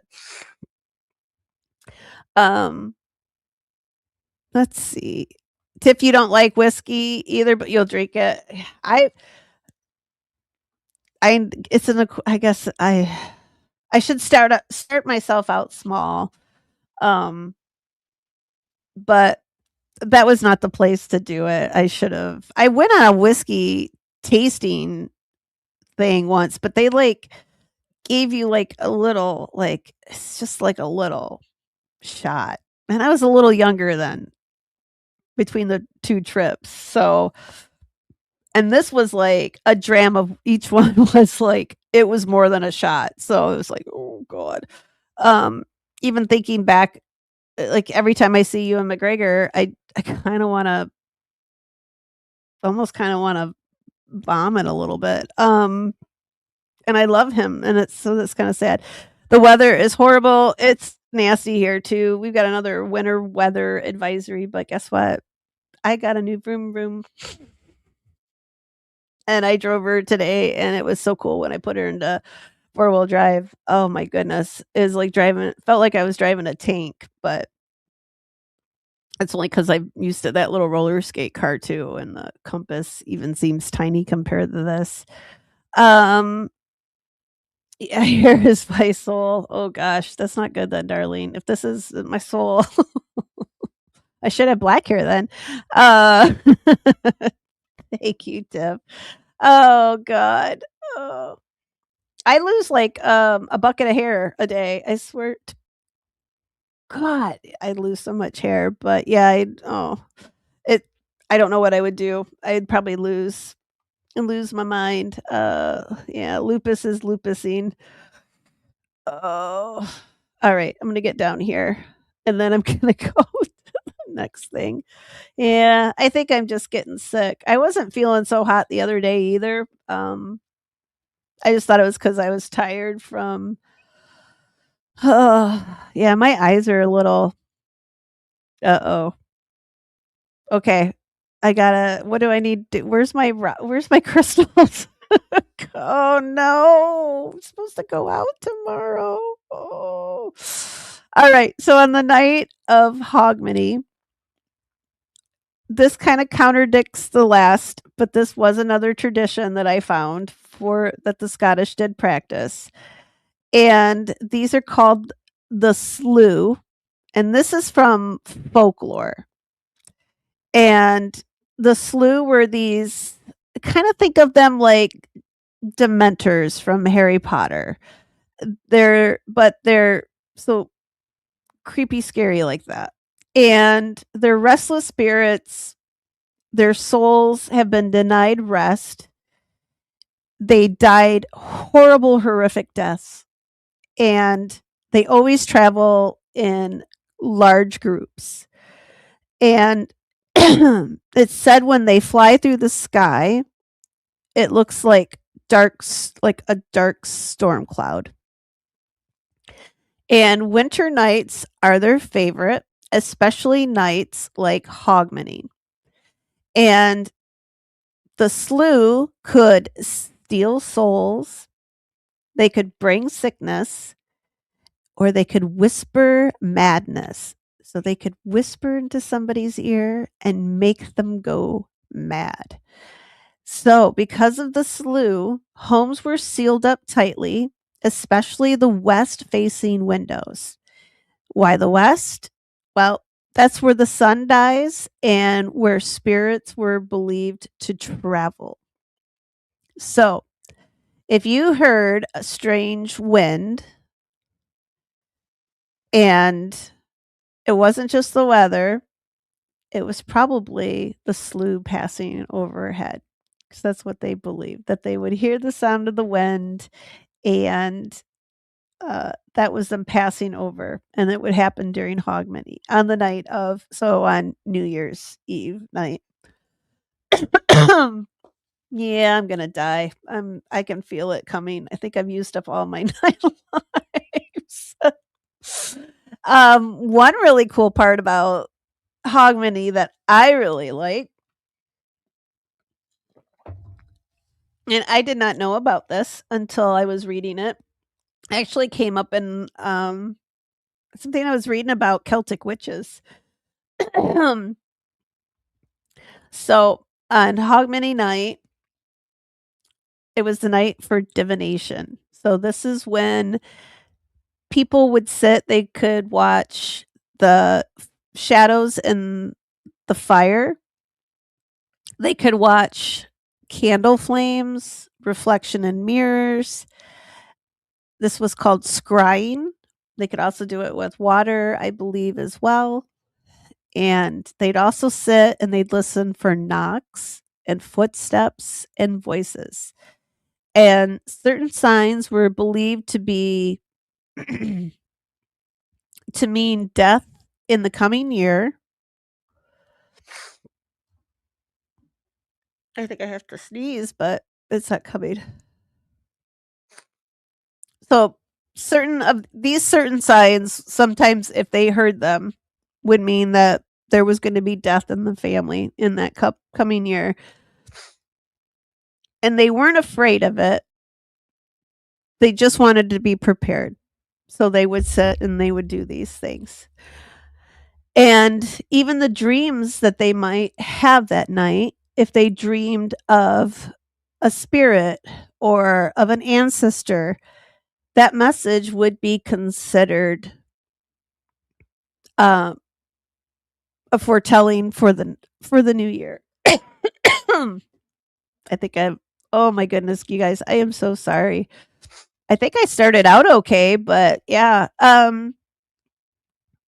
So they considered any of the dreams that they had, they considered them messages from the spirits, from their ancestors, from other dead, and they didn't take anything that happened on these nights lightly at all. Anything leading up to the new year, everything was considered, and it was all spirits.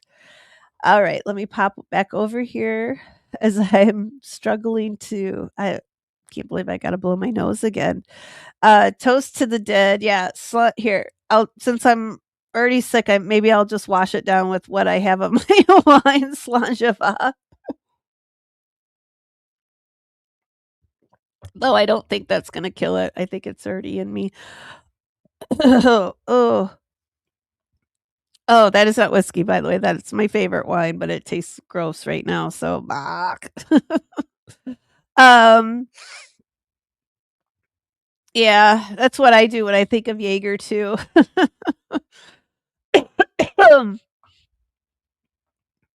Yeah, oh my goodness. All right, let me go down. I like this. I love Harry Potter too.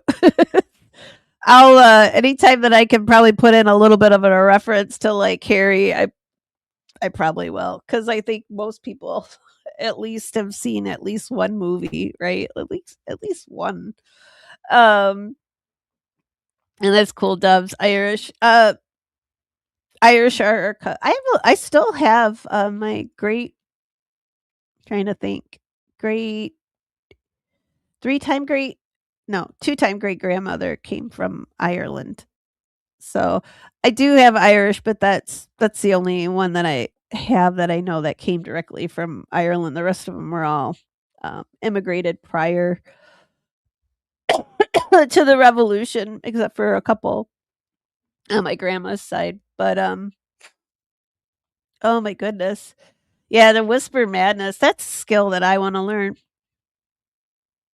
or maybe I already know it. Maybe I could teach. Maybe that's what my, instead of putting myself out there for this. Well, maybe that could be my channel. Whispers of Madness. Oh my god. Rubicon. I'm stealing that idea. We're changing the channel. I'm going to teach you all how to whisper and cause madness. Join me tonight. Sweet try. People insane. Oh, yeah, it won't work if they're already crazy, guys. It won't work. I've tried it on several ex-boyfriends. They were already nuts when I met them, so it doesn't count. It's not my fault. And they probably deserved it even if they did. But dying a horrible death and being denied rep. It doesn't sound fair. I know. They get to that would kind of piss me off too. Like I could see our girl Joan, right? Our girl Joan the witch. I could see her totally being one of these slew because she didn't consider herself a witch and she was already a pretty angry gal in real life. Or maybe she just embraced it. Maybe she did. Maybe Joan found some what do you call it? Self-love in the afterlife, I hope. Poor Joan. God, I had a dream about her too. Oh, I hope she's not coming. Hope she's not coming for me. Just like that painting, that haunted painting I talked about. I had a dream about that doll. I was just like, yeah, no, I'm not gonna do haunted dolls for a little while because I'll have a bad dream again about them. And 3 Knox's death. Is that right? I don't know what they didn't say like what they were or anything. It was just kind of wasn't that great of an article, but I still will link it in the description. Yes, but only if it's real ginger in it. Oh, ginger. I like ginger ale. We have Verner's here in Michigan. I don't know how many of y'all know that one, but yeah, it's called Verner's and it's ginger ale and it's like the best ginger ale in the whole world. Or at least in Michigan anyway. But seriously, it is pretty good. Yeah, we've got let's see, we've got another winter weather advisory tonight and yeah, I'm sure we'll have one the next day too. Why not? I will get some after this, you guys. I'm gonna take care of myself because My eyes are getting really, like, kinda that's why I'm not on my game tonight. Oh, 6 knock hey, isn't it knock 3 times on the ceiling, right? If you want me, uh, right? Anybody know that song? Yeah, twice on the pipes. Don't don't even ask. My mom loved that song, so oh my goodness. Oh my gosh, that is the best Irish name too. Margaret Mary, can you imagine her mom yelling that out the back door? Margaret Mary Mulligan. Like, I know. I'm going to Irish hell for that. Like my two-time great granny just rolled over in her grave. Like, what the hell are you doing, girl? Why'd you try to be Irish? But yeah, Mary, I love it. Margaret Mary Mulligan. That is, I love it. I love that name. I gotta lock that. Um, honey for the throat. I've got some organic clean bee honey. Not again, not from like dirty bees, but no, it's from a friend of mine has bees, so it's like all natural. God only knows what's in it, but uh, I'll drop some of that in it. There's even little bits of the honeycomb still in there.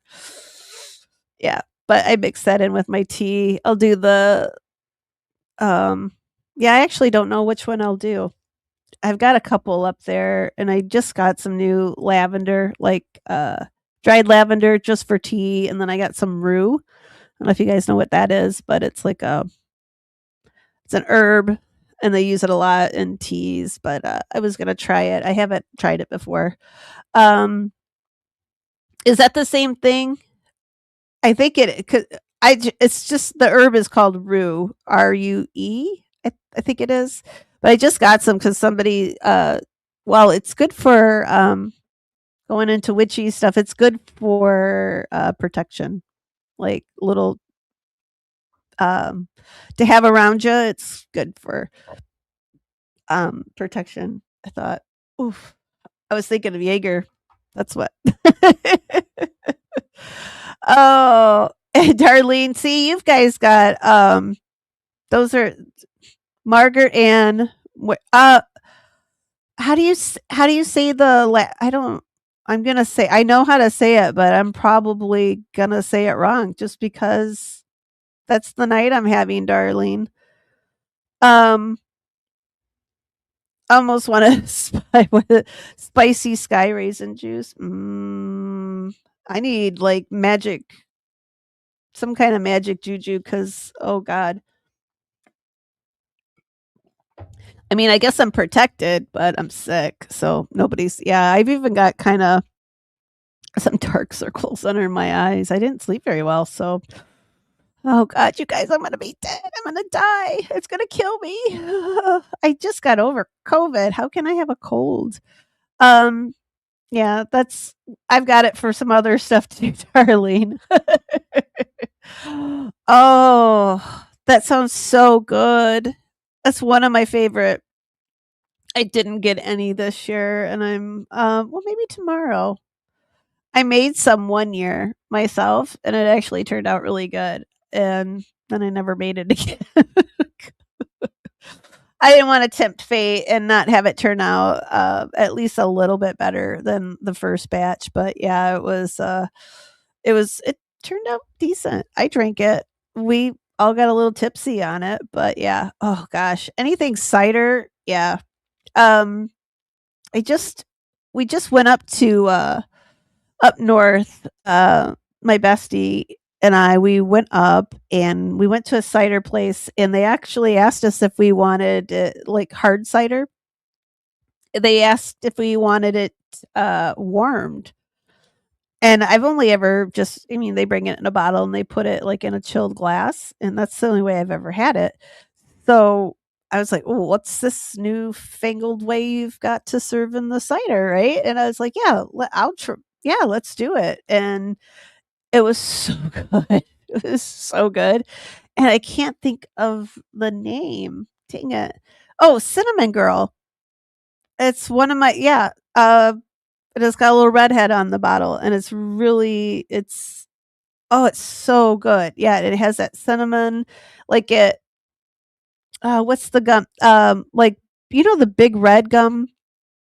I don't know if they even still make it anymore, but it was by Wrigley, I think, that made like juicy fruit and that kind of gum, and uh, it was cinnamon gum, and it was called Big Red, and that's what your tongue feel like after you chew that gum, drinking that cinnamon cider, that's what my tongue would feel like afterwards. It was really good. I know, a long story to get to a short.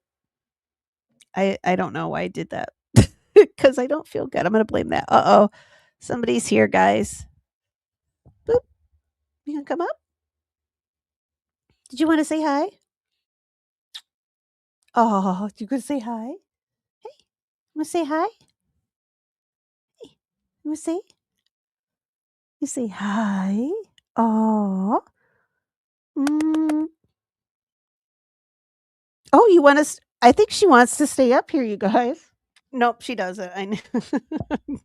Give her 2 seconds, and she's gonna want to jump down. But then she came right back. I know she's so big now. She is evil baby demon. Oh, I put a little scat mat on top of my laptop so she wouldn't jump up there, and she did, and she got a little static. Like it's on its lowest setting, but she wasn't very happy with me afterwards. Now she just launched. Oh no, now she's coming back. Um don't they make clove gum? I thought they did. I remember clove cigarettes and how delicious they smelled, but um oh my god, they smelled I can still oh my god, they smelled so good. But yeah, no, I didn't smoke, but I would secondhand smoke around some people that would smoke cloves, and oh my god, it smelled so good. Um, uh-oh, don't you get no, mama said no. Yeah, see? People are watching you bite me. Uh, Yeah, my finger probably tastes really gross.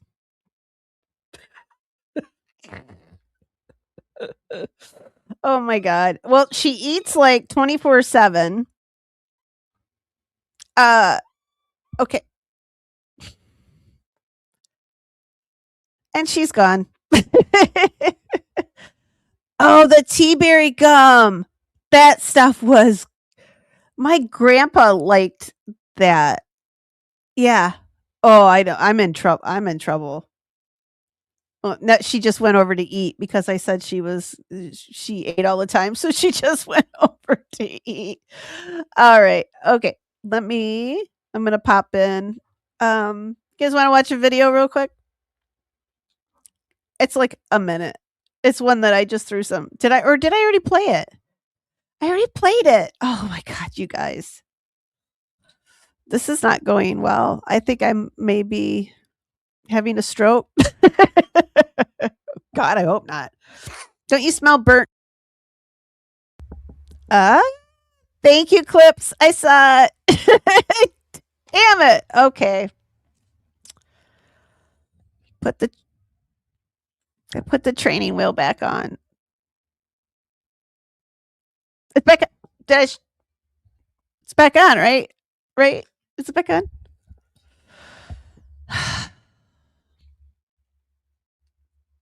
It's been fun hanging out with you guys. I know I accomplished absolutely nothing tonight. Except, am I still muted? Shut up. Shut up, Clips. I see you.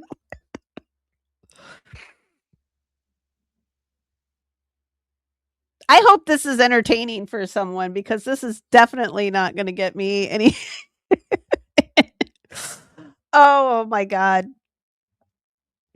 I should have gave up like before I started tonight, I think. I don't know.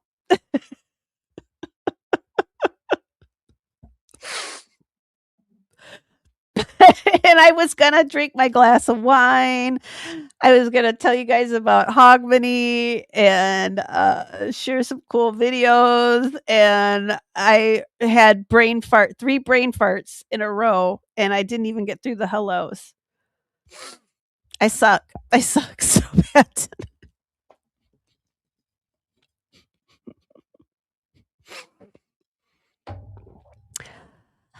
But I did get to hang out with you guys, so that's cool. So I love that. So yes, Clips. But look how confident I was being. Like I was being just maybe a little cocky at the beginning of the stream, right? I was like, all right, I'm taking the training wheels off. Guess what? James has to keep the training wheels on now for a little while longer because obviously she's a child and she doesn't know how to operate machinery. Well, electronic technology. Let's just call it technology. All right. So I'm going to give you guys some. I don't even know where I got before, but am I still muted? Because I'll just sit here and look at you guys for like, let's see how long I can make you all just sit here and look at me. Let's do that one night. That'll be fun. Oh my goodness. Is it still? No, there's a green light. I know. I feel bad now that I do that to OB once in a while that I can't hear you. All right. Hogmanay. Get your damn houses clean. Okay? Because otherwise, your ancestors are going to come over. So your mama, your grandma, they're going to cross on over and they're going to come and they're going to be inspecting your house and be like, or actually, maybe not your mom and grandma. Maybe like that one aunt. Or maybe like you had a grandma that was always like, ew, right? Like she'd come over and, ew, I'd dust that, right? Like that one person that, yeah, right, Sassy? Weren't you, oh my God. Woo, yeah, I've got animals. I've got 3 dogs, roughly the same size. They knock crap over. I got cats that knock stuff over all the time. I walk out into my living room. Some mornings it looks like a frat party went on out in my living room. Like stuff will be knocked off, picture frames. Like I either have a poltergeist, college kids coming in and partying in my living room at night, or I have cats. Because I have cats. And come into my house, things aren't going to be perfect. There's probably going to be some dust, but I did have a very picky relative that, yeah, all the time, like, she's like, don't you have like coasters to put down? And I'm like, I found that like end table, like in the dump. So no. No, that's okay. But they took it very seriously because they believed if you didn't start the new year with a nice clean house, right? That person was going to come and they were going to come over to your house and they were going to nitpick. And hey, yeah, so I always think, oh, good night, Mia. Go off to bed for sure. That's my favorite place to go. That's probably where I'm probably just gonna crawl out of this chair right into my bed after my eyes are getting really heavy. Hey, I think the dust bunnies keep the monsters under my bed company, so they're fine. They're happy. They have friends. It's all good. Maybe he even eats the bunnies. I don't ask questions what's going on down there. But get it cleaned today. You have just one more day to get your shit in order, get your ducks in a row, guys, and get your houses cleaned, or at least enough. And make sure your debts are paid or as much as you can. Don't don't be grifting or whatever. Uh-oh. Did I end? Uh-oh. Why are you guys saying goodbye? Are you guys all leaving? Because I can leave because I'm sick. Oh, are you telling me goodbye because I'm dying? How'd you guys find out before me? Hi, Stevie.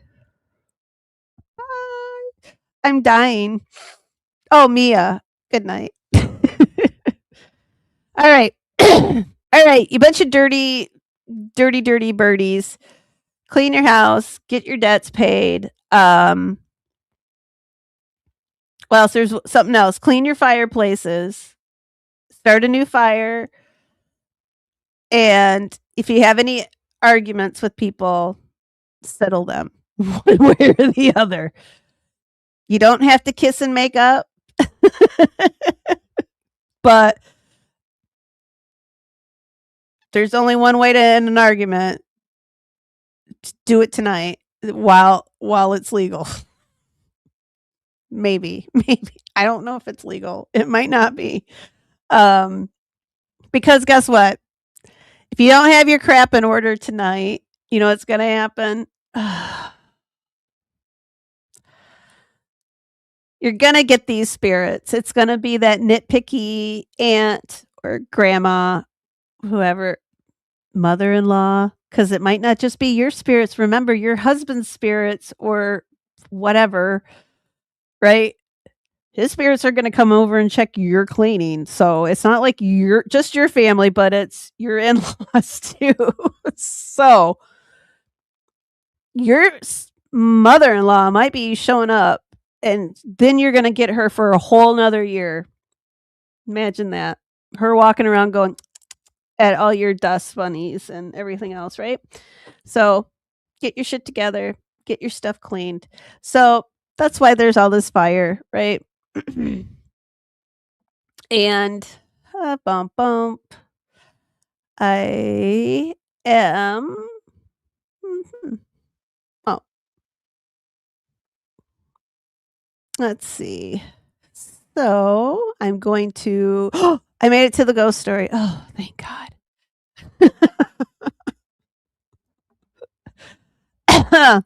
Dubs, I'm gonna get my shit together too because I don't know where I left it.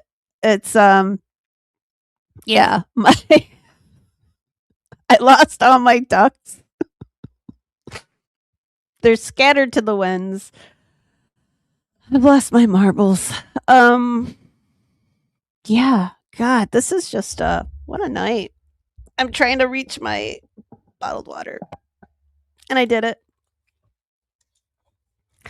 Oh, I did have to wrap up. So, this was the worst presentation that I've probably ever given, except for when I was in 5th grade and I threw up in the middle of a presentation. But I didn't throw up tonight, guys. But the night's not over, so who knows what's going to happen. We did talk about a lot of alcohol. Oh,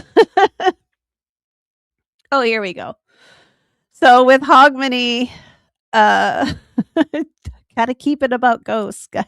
Keep it about ghosts. Hogmanay reminds us of something important, that before something new can begin, something old must be acknowledged. And Scotland, they don't ignore their ghost. They live with them. They respect them and they make space for them because the past doesn't disappear. It just waits. And on nights like Hogmanay, all those spirits, they're walking very close beside us. Okay. Woof. All right, guys. It should have been way better than that. I apologize. Yeah. I'm going to take a big sip of water and I'm going to read you the ghost story.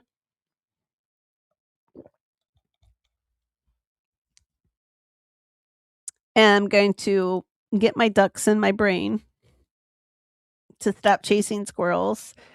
And I'm going to read this because this is, I don't know if you guys have heard about Greyfriars, because I think I've told you about Greyfriars before.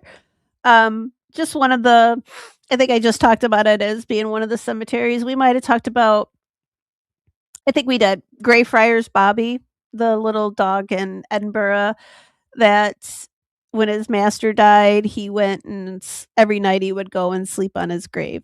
And he was a well loved, beloved little dog. He lived to be like 16, 17 years old, which Victorian times, that was pretty damn good life. It's like that's a good life for a dog now. And he was like a little, like some sort of little terrier mix, maybe like Cairn Terrier or something. But like a little Toto looking little guy. But there's a little statue of him in Edinburgh. People touch his nose for good luck. And it's so cute because sometimes they have to redo the, what is it, like the whatever the coating that they put over because he's copper, I think. Greyfriars, yes, Tiff. Um, Greyfriars Bobby.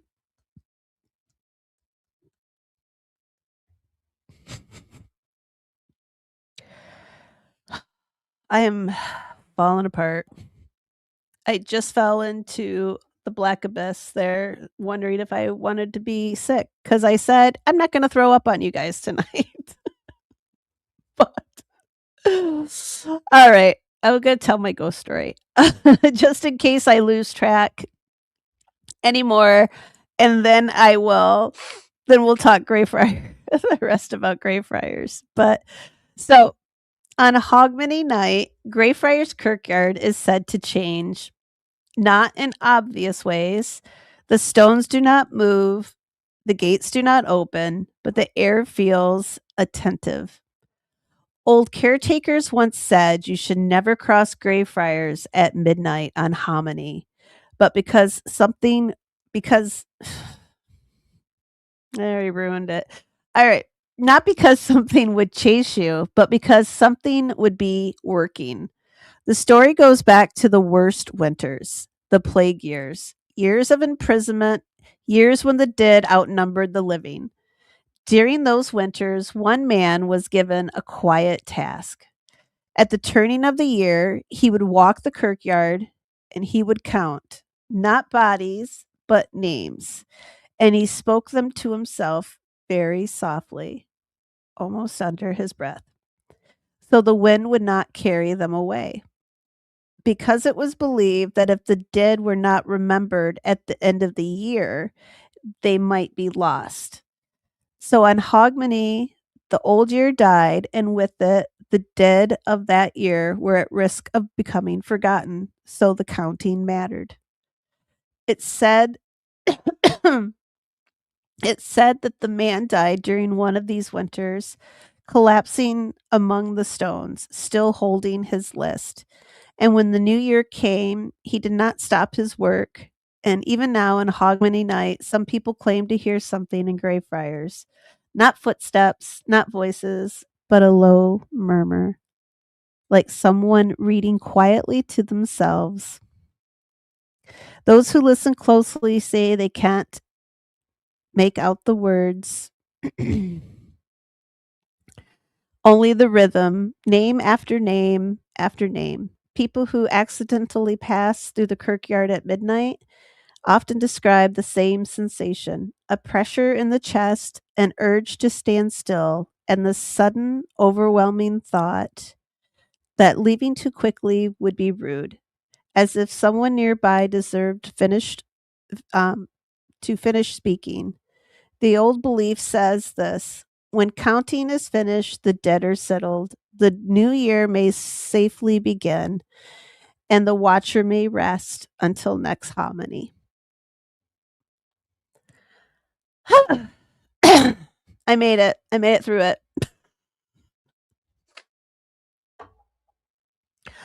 I did it. I need more water. All right.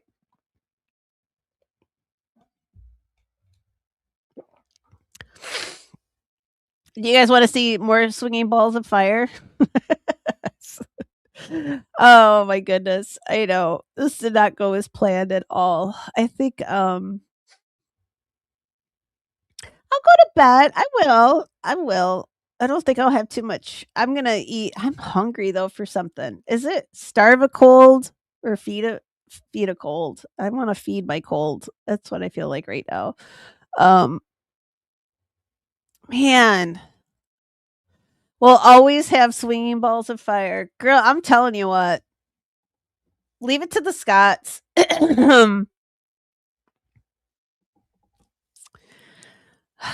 I mean, you can't have that much whiskey on one island without just shit going sideways often and lighting balls on fire and swinging them around your head.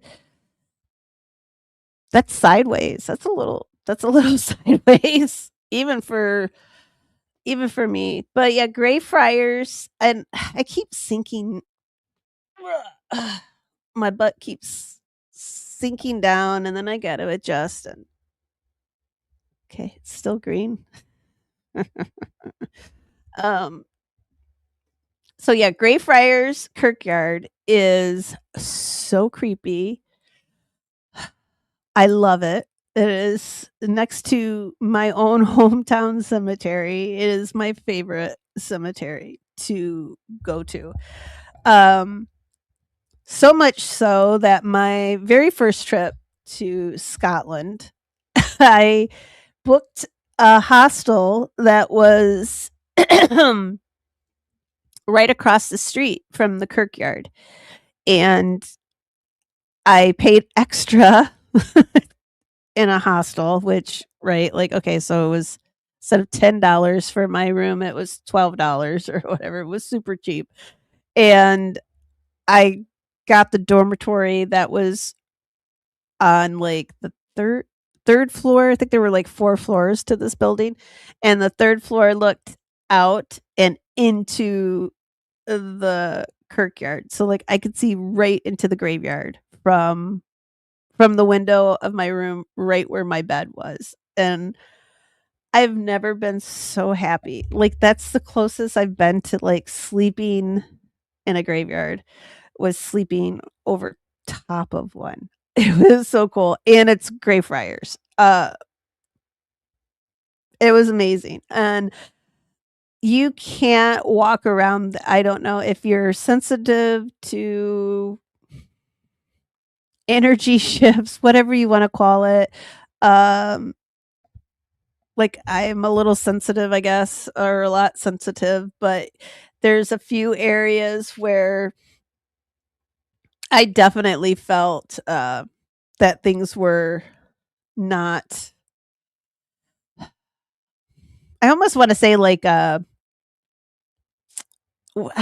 not welcome there. Like you're not supposed to be in that area, and there are several areas where they tell you they don't want you to go anyway because they are a little dangerous because they're a little too secluded. So if you were to scream or something of that nature, right? Like it may not be a good thing. It won't be a good thing. People might not hear you, so and things have happened. So there are areas where they've got it kind of kept off so people can't go into those areas. Uh, but it's not even those areas that are like yeah, they say that one of them's blocked off. I can't remember. Like it's supposed to be the most haunted area there, but I can name about 3 more that when I was walking around there, that I definitely felt I was yeah being watched and like somebody was walking with me, like almost from one section, and then like you'd get through a spot where it was just totally normal and then you would hit another spot and it would be like that, like it was following you again. It was really crazy. And it wasn't like one, like I said, one section, and it's pretty good size. So also for Harry Potter fans, Tom Riddle is buried in this cemetery in Greyfriars. And um Also, Professor McGonagall's, I don't know, father or something is buried there as well. It's where, because J.K. Rowling, she worked or lived in Edinburgh when uh, she was writing Harry Potter, but the first one anyway. I don't know where she lived after that, but and she took frequent walks in Greyfriar Kirkyard, and that's where she got some of the names for the characters in the books. So, and Tom Riddle was one of the. So it's one of the most, you can guess, is one of the most visited uh, graves there. Which that area didn't feel off or anything, but there's a. I wonder if I got pictures. I'll have to look and see, but yeah, there's some that'll. It's if you go, you have to go. If you go to Scotland, fly into Edinburgh if you can, because it's a little cheaper and it's real easy to get in and out of. Like you can rent a car and you can drive and not have a whole lot of problem. I mean, take your time. Don't like go out and start running people over. Uh, Pay attention if you've never driven on the other side of the road. Or driven on the, I should say more driven on the other side of the car, because that's what you're doing. And make sure, so if you fly into Edinburgh, like it is, spend a couple 2-3 days in the city, because it is just so beautiful. And go to Greyfriars Kirkyard. And I if you're even a little sensitive, I would be shocked if you didn't feel something. Because it does feel it there, especially certain spots. But I could do a whole episode, and I probably will eventually, where we could just talk all Greyfriars. I took so many photos from there. I probably got like 100 and something photos. Not that they're all good ones, because right, like you just get some areas you don't get a whole lot of very good light or anything like that. So they don't turn out quite as good. But I do have a lot of photos from there. So even if you guys don't mind looking at crappy ones, I'll put even crappy ones up.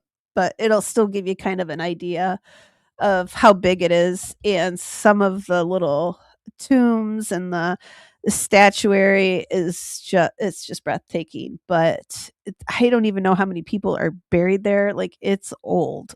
Like, it's really old. And yeah, so that is Greyfriars. And that is an actual ghost story. So that is a legend, ghost story legend. I don't know if you want to call it. Maybe it's a little bit urban legend. And make sure I didn't have anything else on my list here. So I think that's it. Oh my goodness, I did it. I think I missed a lot though, because there's some stuff in here. Do you guys just want me? I could just talk about Scotland and some ghosts, because I did see a ghost when we were in Scotland. Well, at least we think we did. My first trip there, and it was in Edinburgh, and it was outside of Greyfriars Kirkyard, like walking down the street. It was really crazy, but we were drinking, so like I might not have. I can't get comfortable. I just want. I can't get comfortable. I'm getting all twitchy. So yeah, I'm probably really getting sick. Let's see. I'm gonna go to chat. I'll you guys. I'm gonna ask what you guys think of some questions, because my brain is, yeah, my brain is congested. Um,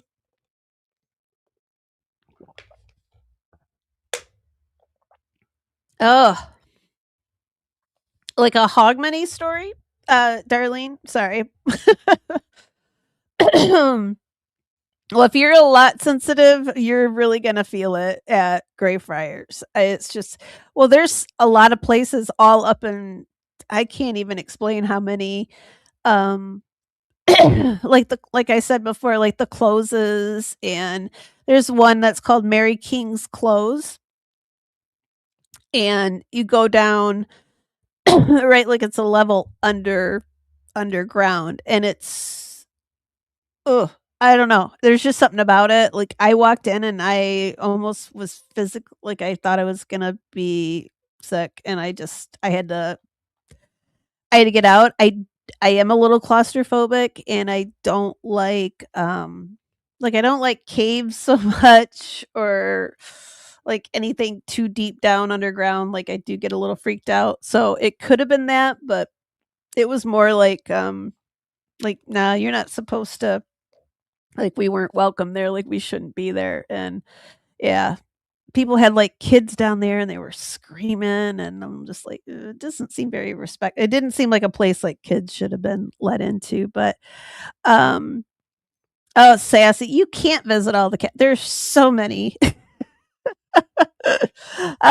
I know, she's every time Bestie and I go, like, when we've been to Ireland and we've been to Scotland, and right, like, we have this big long list of the castles and historic sites and things of that nature that we wanna see, and then we, uh, get there and we just right, like, "Oh, there's some," and, like, you never get to see all there's just I think I could live over there and probably never see everything that I would want, and still be able to, like, um, because that would be exhausting, but it is yeah, there's so many like, you'll just be driving along. I think I said this about Ireland too, is you'll just be, like, driving, just driving along, right? And there's, like, you'll see sheep out grazing, and you look out there, and there's just, like, this castle, like a ruin of a castle, just, like, out there where these sheep are grazing, and I've seen them on golf courses. Like, there's guys out there playing golf, like, in like, around these old castle ruins, which blows my mind, but, uh I guess they see so many of they probably just kinda like, they don't care anymore, but yeah, oh, Erica, the cages over graves to prevent grave robbers. Yeah, those are, um I've got photos. I'm gonna star your comment so I remember it later, but I could do a whole I could well, I don't know if I got enough on to do a whole episode, but I could definitely, um get some information here. I'm gonna click it. Did I click it? Yep, I did. I saved it, so I'll remember. But they're really, oh my gosh, some of them I've only ever seen one. So, and I would like to.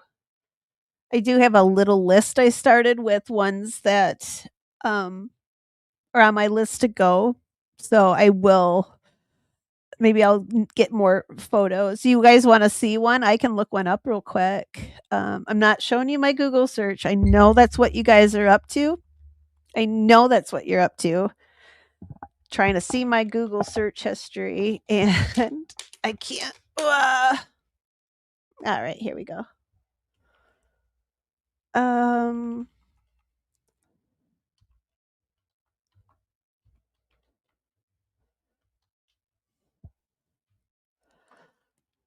let's see.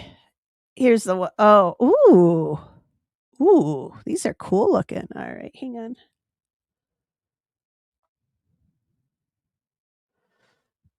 Oh, people. Why did they do that? They always think they're vampires. Hang on. Uh, how did I do this last time? There we go. Here, I'm gonna share it with you guys. Hang on. All right.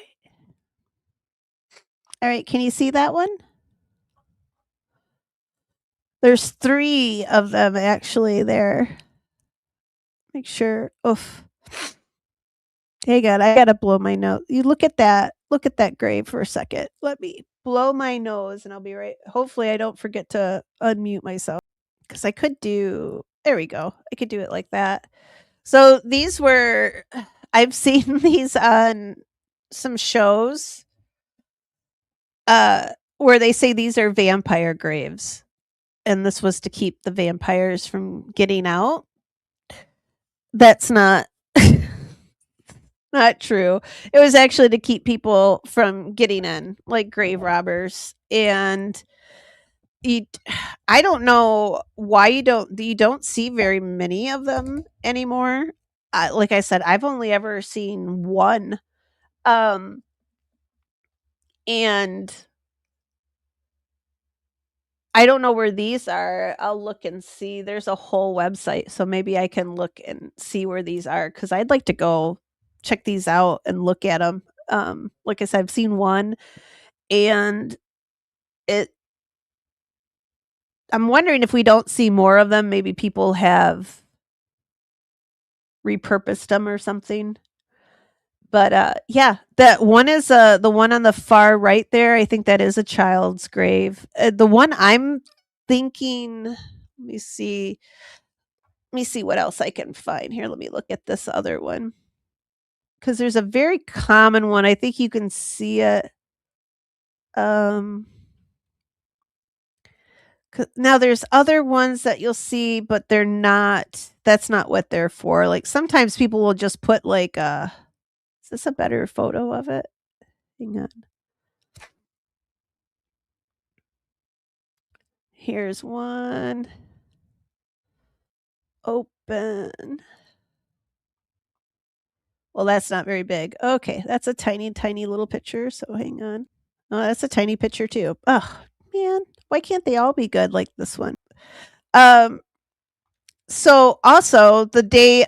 So where we get the concept of the 3-day wake is from the fear of grave robbers.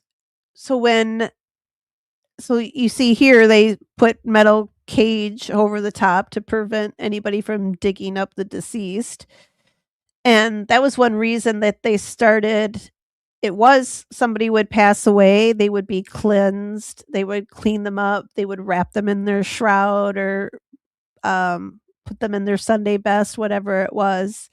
And they would go into their coffin, casket, and right into the ground, like maybe even that same day, or at least usually by the next day. But then the Victorians, right? This is when the Victorians just loved anything associated with death. They were the first goths. I love them. But their thought was, hey, if we keep, grandma just passed away, but if we keep her for 3 days, right? She's going to get a little ripe, even with embalming, right? Like she might get a little stinky. Maybe they don't want to dig her up. And also, like Darlene says here too, this is a good one. They wanted them for medical schools too, because they would take fresh cadavers for medical students to practice on. So that was another thing that they would do. Those are the body snatchers. That's what they would call them, right? The body snatchers that would come in and um, steal the fresh corpses for the medical schools. And this happened everywhere. Excuse me. But so the 3-day wake, essentially, right? That's where flowers at funerals began, was from here.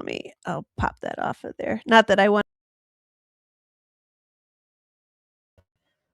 Where did I go? No, I've disappeared. Nope, I'm back. Oh no, I am looking awful. Oh, all right, there we go. Maybe I'll go over even smaller, then you guys really can't see me because it's bad. But yeah, that's one reason too. So they started waiting a few days to bury the dead, thinking then, well, they're not going to be usable, right, for medical school. But then nobody's going to want to get in there and steal anything off of stinky, stinky, stinky, right? And But this caused a little bit of a dilemma. If we're keeping grandma and grandpa out here for like a wake for a viewing, then we've got to have something to kind of mask that scent. So flowers became right. And what I don't know about you guys, but lilies, there's nothing like lilies really that can cover a smell, it seems like, especially at like I know as soon as I walk in to like if you go to a funeral or a wedding and there's like lilies around, like you could just I just smell them immediately. But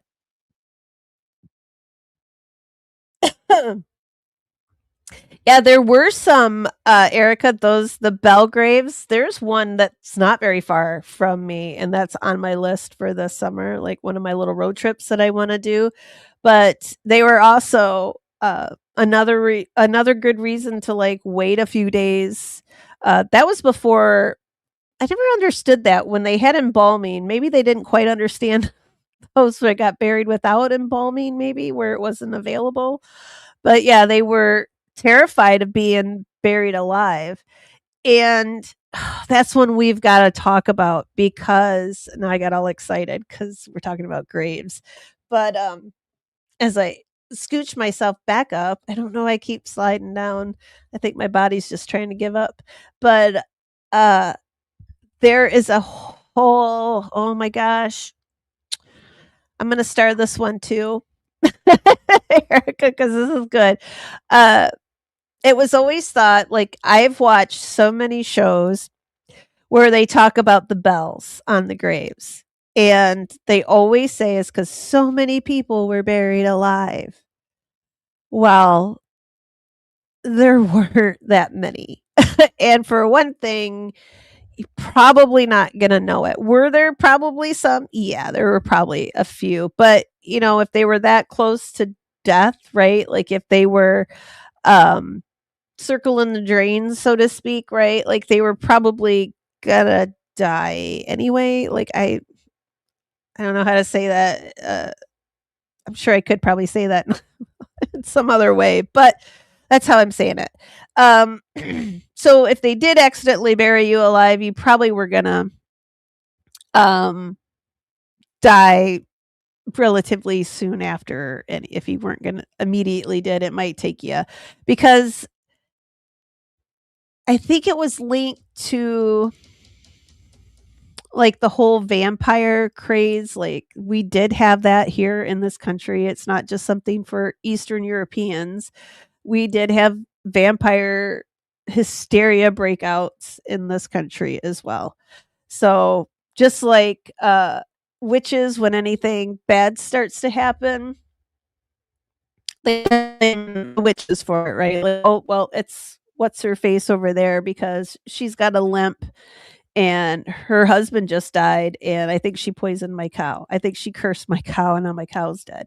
So it's got to be her, right? Cuz she's got a limp and a dead husband. So she's obviously a witch. But that's kind of how they were with so vampires, like if they had a outbreak of people they'd always think oh they were drained of blood or animals would start to you know things would happen, it'd be vampires. So there were unfortunately times where they did dig people up that were suspected of being vampires.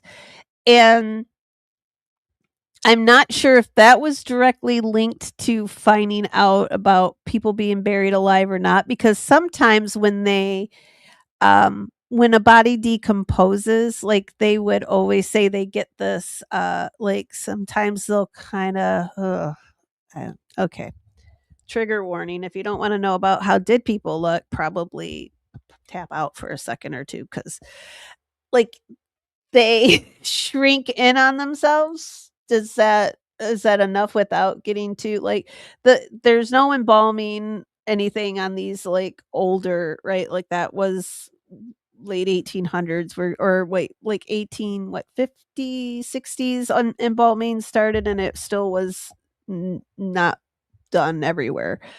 But yeah, like just a decomposing body, like sometimes. So when they would dig people up, and then they would see these positions that the body would be in, it would almost look like they were, like they died like that, like they died in pain, like died trying to claw their way out. And there are instances where they said that there are claw marks. Maybe those are people that probably were buried alive, but they did prove a lot of those, um, I guess, more urban legend that's probably, or lore. Actually, that's where I might have heard it, from the Lore podcast. If you guys know Aaron Mankey, if you've listened, if you don't, oh my God, I think I linked him in our community, but I'll link him again because, oh, the first season on Amazon too. Yeah, I've talked about it before. Um, I think it might be where they talked about burying people alive. I think so. And but there was something else too that I've watched a couple of those, but it always irritates me when I watch those and they're like, "Oh, they're burying people alive." But I mean, how would they know? For one thing, because unless you're going right out there like 2 days later and you dig grandma up and she's just like, "Oh, hey, I'm fine." It's just like, that's not happening. So, and then I know they, like I said, they kinda debunked some of the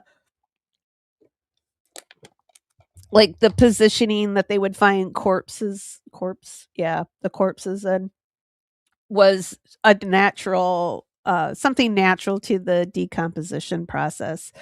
But yeah, where was I going with that? And then we were talking about, yeah, the bells. So the Victorians, being weirdos that they were, my kind of weirdos, they you could get a bell installed, and it would be a shaft that would go from the ground down to your coffin, and there would be a cord that would go, well, probably not like a fabric cord. I think they were like a metal cord, and it would go into your coffin, and it was in the coffin. Like, this was a not a base model, so this was an upgrade that you would have to get, and it would be there so you could theoretically, you could wiggle your finger and you could make the bell that was attached up the shaft that was sitting up on top of the ground, like up by your headstone. If you wiggled your finger, right, it would ring the bell. I don't know if that ever I don't know any stories of where somebody actually went down there and rang their bell afterwards.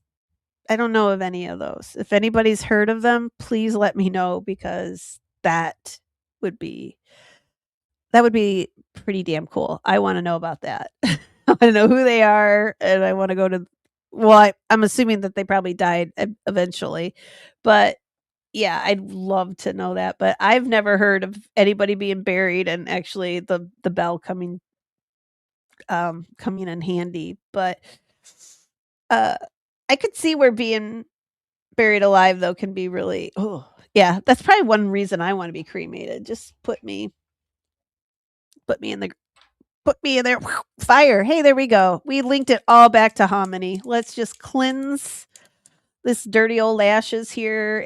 And it might have been something on the History Channel too, Darlene. I watch a lot of grave stuff, but I know Laura talked about it as well. Um,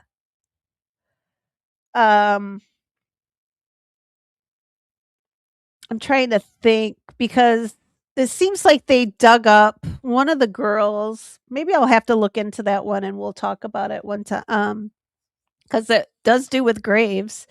But one girl that they thought was a vampire, they dug her up, and um she had like scratch marks on the inside of her, or was that a different one? I can't remember now. That might be a different one. Oh, I remember the lady with the this whether this is a real story, like I said, the podcast and the he's on YouTube as well. The podcast is on YouTube, so I'll link it in the description for you guys too. I might not get to it tonight, but I'll try to. If I don't die from this cold, I'll do it tomorrow. um, there was a woman and her niece that lived together, and they were very close. Like the aunt raised the daughter, raised her like a daughter, her niece like a daughter.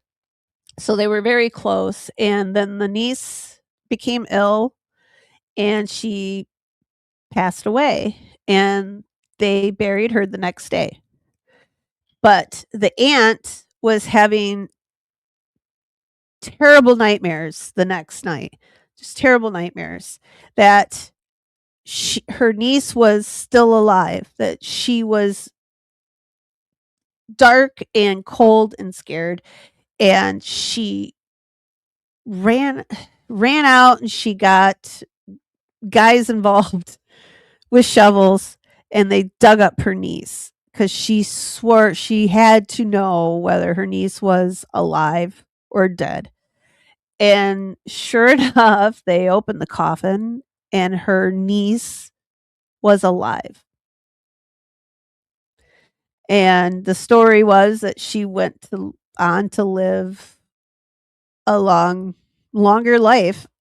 So I don't know if that's true, because like I said, it is told like a kind of like an urban legend or like lore. So yeah, it's a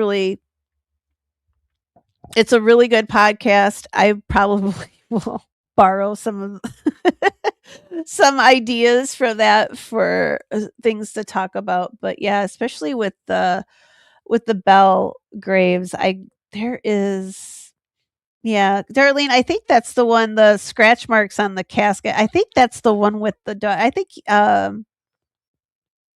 was it? I can't remember. I know it was on Amazon or something too, um but yeah, they would look in, and they think they were vampires because like it would look like their nails had grown, right? But that was just, yeah, that's your skin.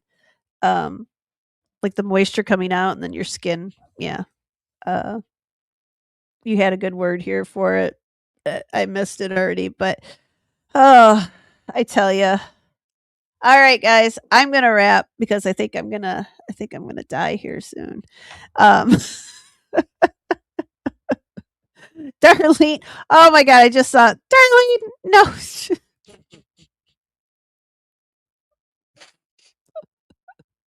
I don't know if they give you a discount. They don't give you a discount on any damn thing. I tell you what, they charge you for everything. Like you can't afford to die. Just don't die. That's what I'm gonna do. Um, you guys want a little saging? Should I let me run him through here real quick. Oh, my throat's getting really sore. I think I'm gonna be really ill. Here we go. Um, I think this is him. Yeah, here he comes.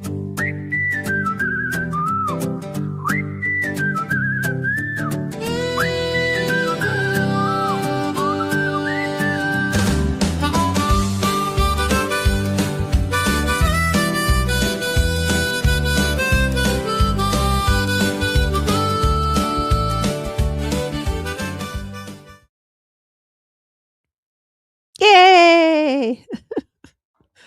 All right, you guys have been saged. I'm gonna go die now, I think, because I really feel my eyeballs are really seriously starting to dry up in my head. And I have a little baby kitten over here. She's looking at me very sweet right now, and I think she wants to cuddle. And I also drink a lot of water. I have to pee. But I think I'm not sure if I'm streaming Thursday night. I do have a family dinner to go to. Well, I got a party tomorrow and a family dinner on Thursday. So I might do a Friday night stream instead, but I probably won't know until the day of. So, uh-oh.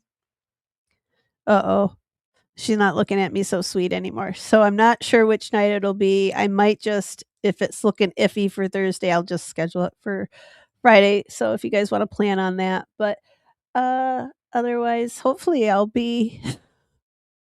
hopefully I won't be dead by then now. I'm gonna go drink my tea.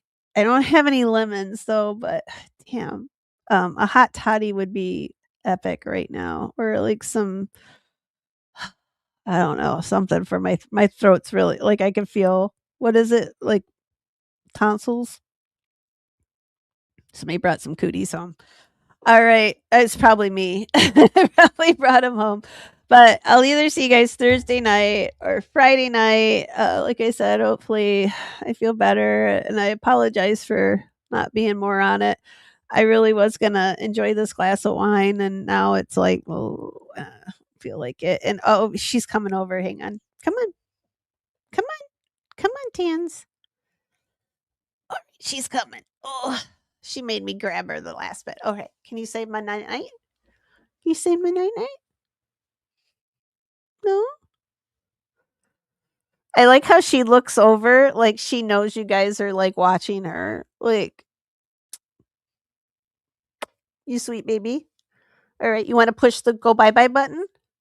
No, she doesn't. She says she'll get down on the oh, there she goes. All right, guys. I will see you either Thursday or Friday. Thanks for coming.